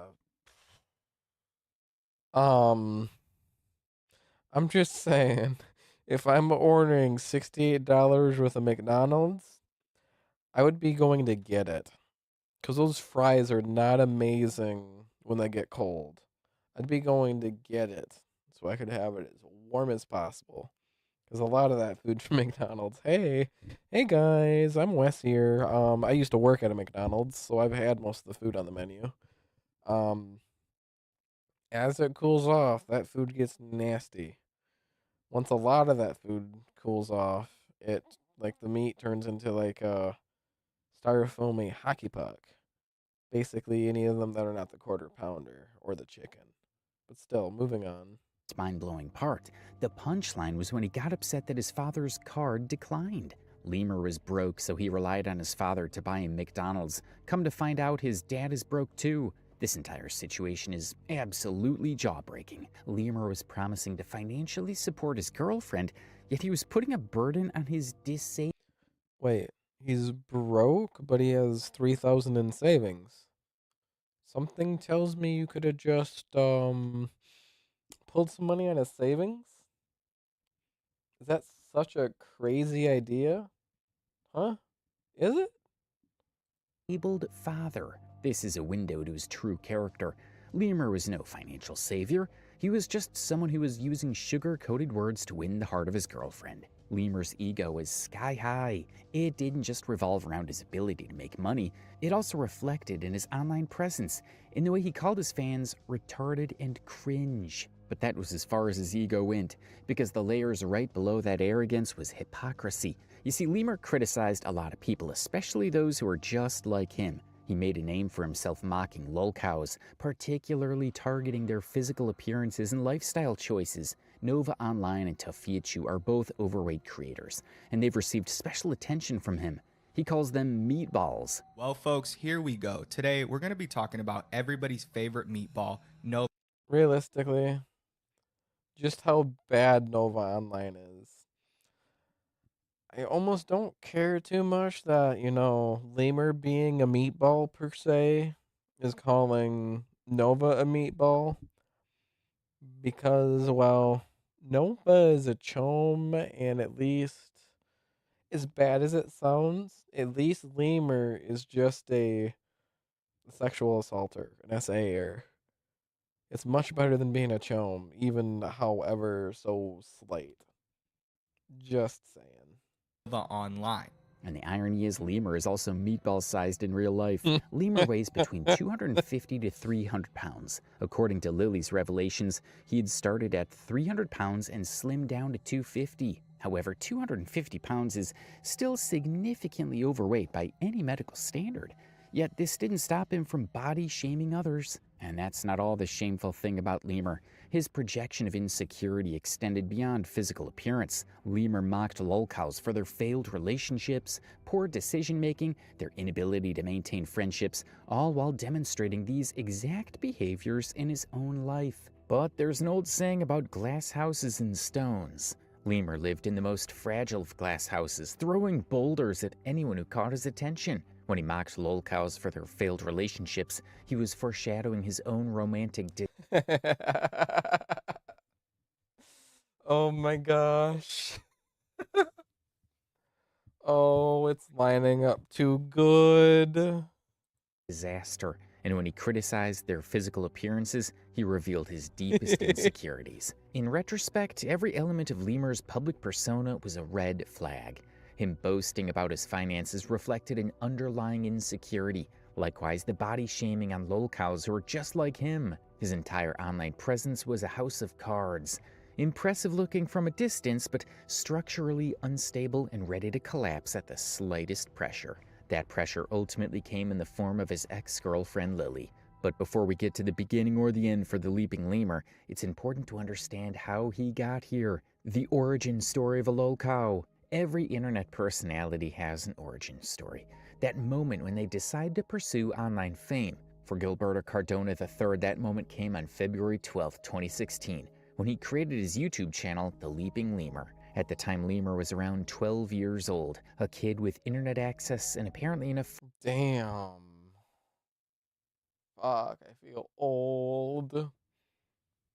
Free time to dive into the world of online content creation. What he uploaded in those early days remains a mystery. Those initial videos have either been deleted or made private, lost to time like so many embarrassing teenage attempts at internet stardom. However, his first public video was uploaded in December 2023, focused on Daniel Larson, a schizophrenic individual who had become a notorious figure in certain corners of the internet. Daniel was a mentally ill person who was exploited by trolls who had pointed themselves his managers, and these people manipulated him into increasingly concerning behavior for entertainment. It's quite concerning how and why a young teenager would be immersed in a lolcow documentary at such an age, but it shouldn't be a surprise considering that Lemur was a lolcow himself. Fortunately for Lemur, he found an audience. His most viral video is of Devin Sweeney, and it managed to rack over 330,000 views, and he's had subsequent view counts on his channel, all from his documentation about local lives and culture. And here's where Lemur's content creation story gets really interesting. Lemur built his channel substantially. I will say, the videos he's made have been pretty good, but oh my gosh, yikes. On Kiwi Farms material. He put in little effort to conduct further research on various topics. And the worst part? His delivery was painfully boring. Lemur's voice carried no energy or passion. It was monotonous, sounded as if he was a couch potato who was recording a podcast while watching Total Drama Island. Merry Christmas, everyone. Oh yeah, his old stuff. Oh no! I hope you had a good Christmas. I hope you ate some good food and opened. So, Ryan, I hope you had a great Christmas and ate some good food. I had some turkey, mashed potatoes. Okay, I'm sorry, guys. I started off posting pretty wholesome content for the most part. When he finally fixed his poor script reading habits, Lemur was set for exponential growth. By late 2025, Lemur had accumulated around 70,000 subscribers. Although this number isn't that massive by YouTube standards, it still represents a legitimate audience and income stream. And maybe this was the reason why he went so out of control in his relationship. You see, before Lily came into the picture, Lemur had a girlfriend whom he had dated for 3 years. Not much was revealed about this relationship, but there's room to believe that his lolcow behavior began to take firm root when he noticed Lily. In her reports, Lily expressed that Lemur had stalked and even gooned to her during his on and off relationship with his ex-girlfriend. Oh yeah. Oh. Couldn't you have just took that to your grave, to be honest? I'm pretty sure he volunteered the information too. And even realistically, don't volunteer it. You should have just took it to your grave. Even if she asked, like, what's the worst thing you've ever done? Just take that to your grave, man. I don't see any advantage in saying stuff like that at all. I will tell you, he told me that his ex was on and off, and during their on and off relationship that he would stalk me, and then he admitted that he would goon to me. For some weird reason, Lemur thought it was wise to reveal that kind of information to a lady he wanted to date. You don't just tell a lady that you stalked and gooned to her. That's completely local logic, no matter how you think about it. And this was not the only time Lemur displayed a poor sense of judgment in his relationship with Lily. On November 2nd, 2025, Lemur made a decision that would ultimately lead to his complete unraveling. He introduced his girlfriend to the internet. The post was simple enough. It was a screenshot of himself and Lily watching smiling friends together on Discord. Lemur tweeted, "My girlfriend is so hot." This was Lemur's biggest flex in life, because for him, this public declaration indicated that he wasn't just a successful YouTuber, but also capable of maintaining a relationship. It was like his way of saying, look at me, I have subscribers. Again, ego issues. so many times in this that his ego is literally his downfall. Just like be egoless, and I think he'll be incredibly successful. I think that's the best. Um, what do we call it? Best advice to get out of this, other than not do what Lemur did. But yeah, definitely just be egoless. Don't have an ego. There's no point. And a hot girlfriend. He didn't want to do this with his ex-girlfriend simply because he didn't find her attractive enough to flaunt. For Lemur, Lily was the only goddess who would stoop low enough to look his way. But our time frame is he was already broken up with her for a month before we started talking. But he would tell me that he was thinking about me while with her. And sadly, this level of self-importance would not bode well for him, because thanks to this bold yet foolish move, the cracks in their relationship would start to spread. Lemur posting his girlfriend on the internet was a very bad idea, not to mention he was known on Kiwi Farms. So publicly showcasing your girlfriend to an audience full of strange internet characters is poor decision-making. Even people on Twitter called out this foul behavior. For instance, this user pointed out how Lemur was acting like Nova for posting his Discord girl. I loved it when that happened. Oh my gosh, when that was brought up that he's acting like Nova, and he's literally just inches for being Nova. Girlfriend online, to which Lemur responded, "She ain't my Discord girlfriend. She's my girlfriend who I called on Discord one time to watch a show together." And that's the problem. Lemur was so drunk on his sense of self-worth that he hadn't realized his first and most detrimental mistake, because after this unraveling, some users began digging into Lily's background. They found out that she had a history with mental health, having gone to the mental hospital 10 times in the past. And they also stumbled across her library of thirst traps. They even called multiple names. They called her fat, which is something Lily hoped would end after spilling the details about Lemur. And they also claimed that she had borderline personality disorder, BPD. One user, Wild Pack of Jerkups, was among the first to label Lily as having BPD based on nothing but her online presence. And the user also sounded a loud warning to Lemur to leave her because she could ruin his life. This woman is giving off some serious BPD vibes. Lemur, if you're reading this, abort mission now.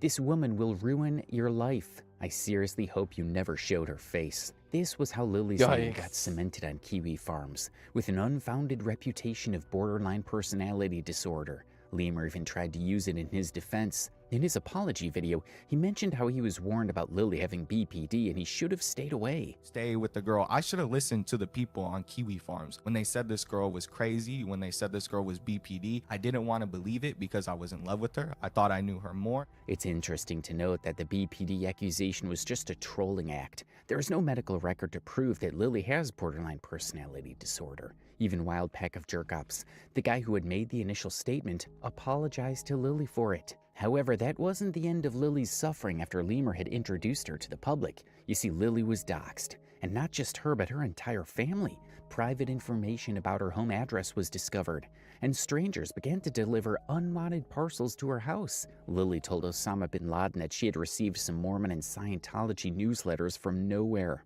Unfortunately, this strange and unwanted attention from the public eye eventually caused a rift between Lily and her family. They were upset that their Yeah, again, this guy dealt with the lolcows. He's seen what Kiwi Farms is.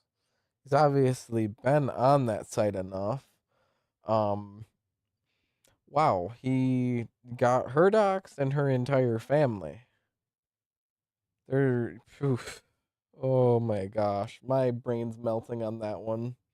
Information was out on the internet because of her. So Lily's sister stopped talking to her and her family blocked her. My mom was going crazy. They didn't want anything to do with me. It was all around chaos from the moment Lemur revealed Lily to the world. He didn't move a finger concerning the doxing issue. He never spoke against it online. In fact, his relationship with Lily from this point became a more private affair. And what observers couldn't see was how he continued to reveal his worst possible self to Lily in their text messages. As we've discussed earlier, the messages between Lemur and Lily were a classic case of love bombing. It started intensely and stayed that way.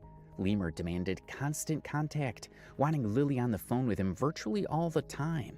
Lemur also spoke lolcow words of affirmation, constantly telling Babe, you're so much prettier than any of my exes. And you have a way better body than any of them, trust me. Oh, gosh. Lily how she's prettier than his exes, and how she had a nice body. And it didn't end there. Lemur expressed such a revolting sexual desperation in his text messages. He sent words like, "And here's a big one." The message trails off, but the implication is clear. Lemur was fixated on the physical aspect of their eventual meeting. He was counting down to when he could have sexual access to someone he'd been exclusively with online. It's no wonder Lily suspected that he touched her when she woke up after being completely intoxicated. With each screenshot, Lemur was proving to be a nutcase in their relationship. Lemur trash-talked his friends to her, and even revealed his hidden interest for incest porn. In this screenshot, we can see Lemur. He joked about that all too often for it to be a joke, I must say. Like, crikey, he mentioned it too much. We're talking about watching incest porn, and asking Lily if he could call her his stepsister. This isn't the kind of conversation a normal person would have with their girlfriend. The fact that Lemur even brought it up in the first place is inherently problematic. It shows that he had an interest in it. This topic was something that crossed his mind, and maybe he believed that Lily harbored the same sick interest. Lemur displayed a lot of red flag behaviors in his private messages with Lily, and it's sad that Lily herself was too devoted to him to see that. After all, she'd been his fan first before becoming his girlfriend. What's more, Lemur sold dreams to her. She believed she had a future with him. Unfortunately, it all went down the drain after the first time they met in person. Lily had to learn in the most traumatic way possible the kind of person her online boyfriend was. Since Lemur's story came out for the world to see, the members of Kiwi Farms took it upon themselves to see to the matter. They tracked Lemur's response to the crisis, asking him the strangest and most embarrassing questions known to man. Like this one when Osama bin Laden asked him if the stinky junk allegation. Well, no one hit you. It's bad. You felt like you hit me. It felt like you hit me. I get it, but no one did that. And then you hit me. I went crazy because. So that's your bad at the end of the day. I didn't want to be hit. No one hit you. That's the thing. But I could have sworn you did. You just hit me. I was having hella fun. I responded, Lily, no one hit you. Literally, bro. You literally hit me? I don't know what to tell you. When? How? What the fuck? I felt it in bed? Bro, no. That's why I got up. It was true, to which Lemur denied, as expected. Is the dick stinking allegations true? Is there any truth to this? I have Do you no shower, idea. Gilberto, is what I'm asking. Yeah, I took showers while I was there. Lily knows I took showers. I brought a bunch of clothes, like so much clothes that I had to get a new backpack, or I had to get a different backpack. They also asked what he was thinking when he had talked about watching incest porn, and Lemur, as usual, stuttered and foolishly made it out to be a joke. He claimed that he had been trying to make a joke because people had been calling her a porn addict. I guess not even trying to see, just trying to make a joke towards the fact that Lily. How is mentioning a corn genre joking towards somebody who is a corn addict? I mean, sure, they would more than likely know what that genre is, but I don't get it. I don't get Like, it. people were messing around with Lily and saying she was a porn addict. So I was like, would you? It wasn't real, bro. Like, it wasn't. It was. Can you imagine that? While the internet was insulting his girlfriend, Lemur thought it was a brilliant idea to bring up incest porn. Fucking hypothetical. My like girlfriend's a porn hypothetical. addict. I need to watch incest to counteract the haters. But that's the thing. Like, That logic is crazy. the text messages didn't show that I watch incest porn, that I like incest porn. It was me saying, like, what would you do if I called you step, bro? Yeah, well, it was a joke. What are you doing, stepladder? Lemur was making a complete fool of himself in these interviews. They asked him all kinds of questions to challenge everything Lily had said, and even statements he had made in his apology video. These aren't questions designed for respectable members of society. They were topics of ridicule and discussion for the leaping Lemur. Following the interviews, a thread was created specifically for Lemur himself.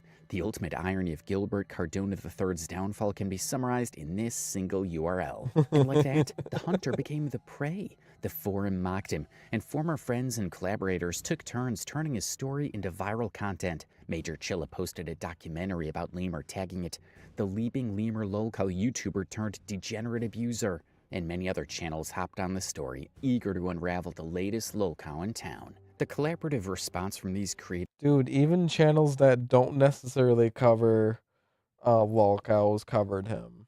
I thought it got blown way out of lolcow stuff when I first saw the first one, but then I saw 2, 4, 6 others. It's crazy. Sent a clear message. Lemur was being excommunicated from the community. He had turned to one of their many subjects, and there was no salvation for him at this point. Lemur lost over 20,000 followers overnight, and his losses also extended to his credibility, both as a creator and a friend. His peers were publicly distancing themselves from him. One striking example is a TikTok user named Lynn. Lynn was a former friend of Lemur's who shared her own story of his manipulation. Apparently, she had been friends with Lemur throughout his relationship with Lily. It took me a few days for me to process the whole leaving Lemur drama, mainly because I considered him a friend, and he lied to me about a bunch of shit, and I believed him because I considered him a friend. And Lynn had been Lemur's supporter in everything. The nature of their friendship involved them venting to one another about their private affairs. And here's the type of relationship that I had with Lemur. Like, we would vent to each other about a lot of shit. But we had, like, a lot of deep conversations, and we would, like, vent to each other. Deep conversations with him. That's crazy. Just him having the capacity to do that. Every now and then, but, like, I didn't... So, given the nature of their connection, Lemur would naturally vent to her about Lily, and Lynn believed everything. Well, this is because Lemur had lied to her about the situation and painted Lily as unstable, vindictive, and dishonest. He talked about her like she was being overly possessive of him, like being mentally unwell, freaking out at him over nothing. Lynn also claimed that Lemur had told her that Lily felt threatened by Lynn and didn't want them to be mutuals. How she didn't want me and him being mutuals because I'm a girl. Lynn, being a good friend, had urged Lemur to get out of their relationship since he kept talking about how toxic Lily was to him. So I urged him to get out of this. So he's talked shit about everybody in his life. Damn, what an awesome person. Oh my gosh. Relationship, because if a person is doing that, it's probably best that you're not in a relationship with them because they are not going to get better. Lemur had apparently reached out to her seeking support and validation. He framed himself as the victim of a crazy ex-girlfriend who was making false accusations, and poor Lynn had not learned about Lily's side of the story at the time. I didn't see Lily's side of the story until very, very recently. However, when the whole picture finally came together and the mounting evidence was impossible to ignore, Lynn finally saw the truth. It hit her with an awful sense of betrayal. I feel like a massive piece of shit because I chose to believe him because he was my friend over this girl who had a bunch of evidence. Even when the internet had blown up on Lemur after his apology video, she had stuck out for him, believing he was a good friend. Like, I low-key feel like I enabled him, but he was lying to me. Lemur's fall to lolcow status was final at this point, and he himself accepted it. He came to terms with it. In his second video, which he posted on December 26, 2025, and tagged "My Final Response," Lemur finally acknowledged his sins for the first time ever. He apologized to Chilla for speaking about his drinking habits and liver problem, citing that it was wrong of him to mention it to a partner. When it comes to Chilla, I would talk shit about his drinking. I would say shit about his liver, personal shit that should have never been given out to anybody. And he also apologized to Kiwi Tapes, claiming that what he had said and how he acted towards him was inexcusable. Either way, the shit that I said about him is inexcusable. It doesn't matter what I was trying to do. The video spanned over 42 minutes, and the opening minutes were full of Lemur apologizing to his friends and collaborators. There was over 21,000 messages between me and Lily. There was probably a lot of shit I talked about in confidence with her. And to everybody who I did that to, I apologize, genuinely. Lemur also acknowledged that he had been toxic to Lily. he finally admitted that their relationship was cringe and childish, and he wouldn't want a repetition to ever happen in his life again. Not that it would, honestly. And I was toxic. I was toxic to Lily as far as the texting goes. It was a cringe relationship, and I never want to be in one like it. However, that was as far as the accountability went. Lemur still denied that he had sexually assaulted her, even though she had literally woken up naked after being led to drink to total blackout on their first night. Lemur provided screenshots to show that Lily had wanted him to have sex with her when she was drunk. There was no essay that occurred during this relationship. There's no proof from Lily's end that this ever occurred. There's only her own words. But what he still didn't realize is that consent still needs to be approved at the present moment, not in the past. Lily might have contributed her quota of sex messages, but the feeling ultimately changed when his physical appearance turned her off, and she struggled with pushing intimacy further. There was also the case of her getting violent with him in retaliation to his advances. This should have informed Lemur at the time of making his second apology video that the former text messages didn't matter since she didn't give her consent at the end of the day. Lemur's second video is basically about him analyzing Lily's interviews and forming a defense around how Lily never said no. Yeah, he basically reacted to her interviews just to basically try and defend himself from said interviews. So it's so stupid. So Fair. stupid. It's messy and totally embarrassing for Lemur himself. The comments under the video were largely against him. Some clamored for Lemur to shut down his channel, and others ridiculed him, calling him the new Nova. No one was on his side anymore. The Leaping had completely transformed into the Leaping lol cow, and his story would be added to the list of plus-size degenerates who he had always documented in the past. As 2025 drew to a close, the Leaping Lemur existed in a new reality. The Leaping Lemur YouTube channel, which had peaked at around 70,000 subscribers, was losing followers like a leaking pipe. His reputation was destroyed, and hanging over everything were the serious allegations from Lily. If she pursued her case legally, Lemur could face serious charges. It could attract charges for misdemeanor due to him purchasing and feeding alcohol to a minor. According to the California Business and Professions Code number 25658, such a person would face penalties including $250 to $1,000 in fines and 24 to 32 hours of community service. And Lemur could also face sexual assault charges for committing sexual acts on an intoxicated person. Under the law of Bakersfield, California, this counts as rape. If found guilty, Lemur could face serious penalties. He could be imprisoned for a period ranging from 5 to 9 years. And he could also be tagged as sex offender for a lifetime. These are serious, life-altering situations that Lemur was inviting to himself. Just because he believed he had gained a little power from his YouTube channel, he believed he could act as he liked with a fan who was also his girlfriend. The worst thing that could happen to Lemur would be him facing the law, the same way lolcows like Nick Bates and Chris Chan were arrested for rape and incest charges. These are the realities of lolcows, and the Leaping Lemur might not be exempted from it in the coming future, but until that happens, he'll remain the internet's most recently mocked degenerate. For now, Lemur has gone into hiding. He hasn't uploaded any video on his YouTube channel since his final response. The same applies to his X account, which has been inactive since December 19th, 2025. And even his TikTok page has been made private. Lemur has retreated into a private bubble. And things might not have spiraled out of control if he had been this quiet in the first place. He wouldn't have cast the public's attention on Lily, and she would have never known about kiwi farms in the first place. Well, maybe it's a good thing Lemur didn't know how to shut, because thanks to his eagerness to show off, he made the world see how much of a lolcow he truly was. By doing so, he inevitably saved a lot of ladies on the internet from getting together with him. Now they would know that he's possessive, clingy, and a stinky person who pushes financial burdens on his disabled father while promising riches to women. They would also know that he's a big, unapologetic liar with an equally big ego, both of which are twice the size of his body. Years from now, anyone searching Lemur's name will find his thread on kiwi farms. They'll see those screenshots and will continue to spread word about what happened in the hotel room on December 2025. The Leaping Lemur leapt into infamy, and unlike his channel's mascot, there's no leaping back out. What a story. What do you think is the fate of the... He is now the Leaping lolcow forever. He will forever be the Leaping lolcow. There's no him redeeming himself. I really hope he deletes his channel. His channel needs to die.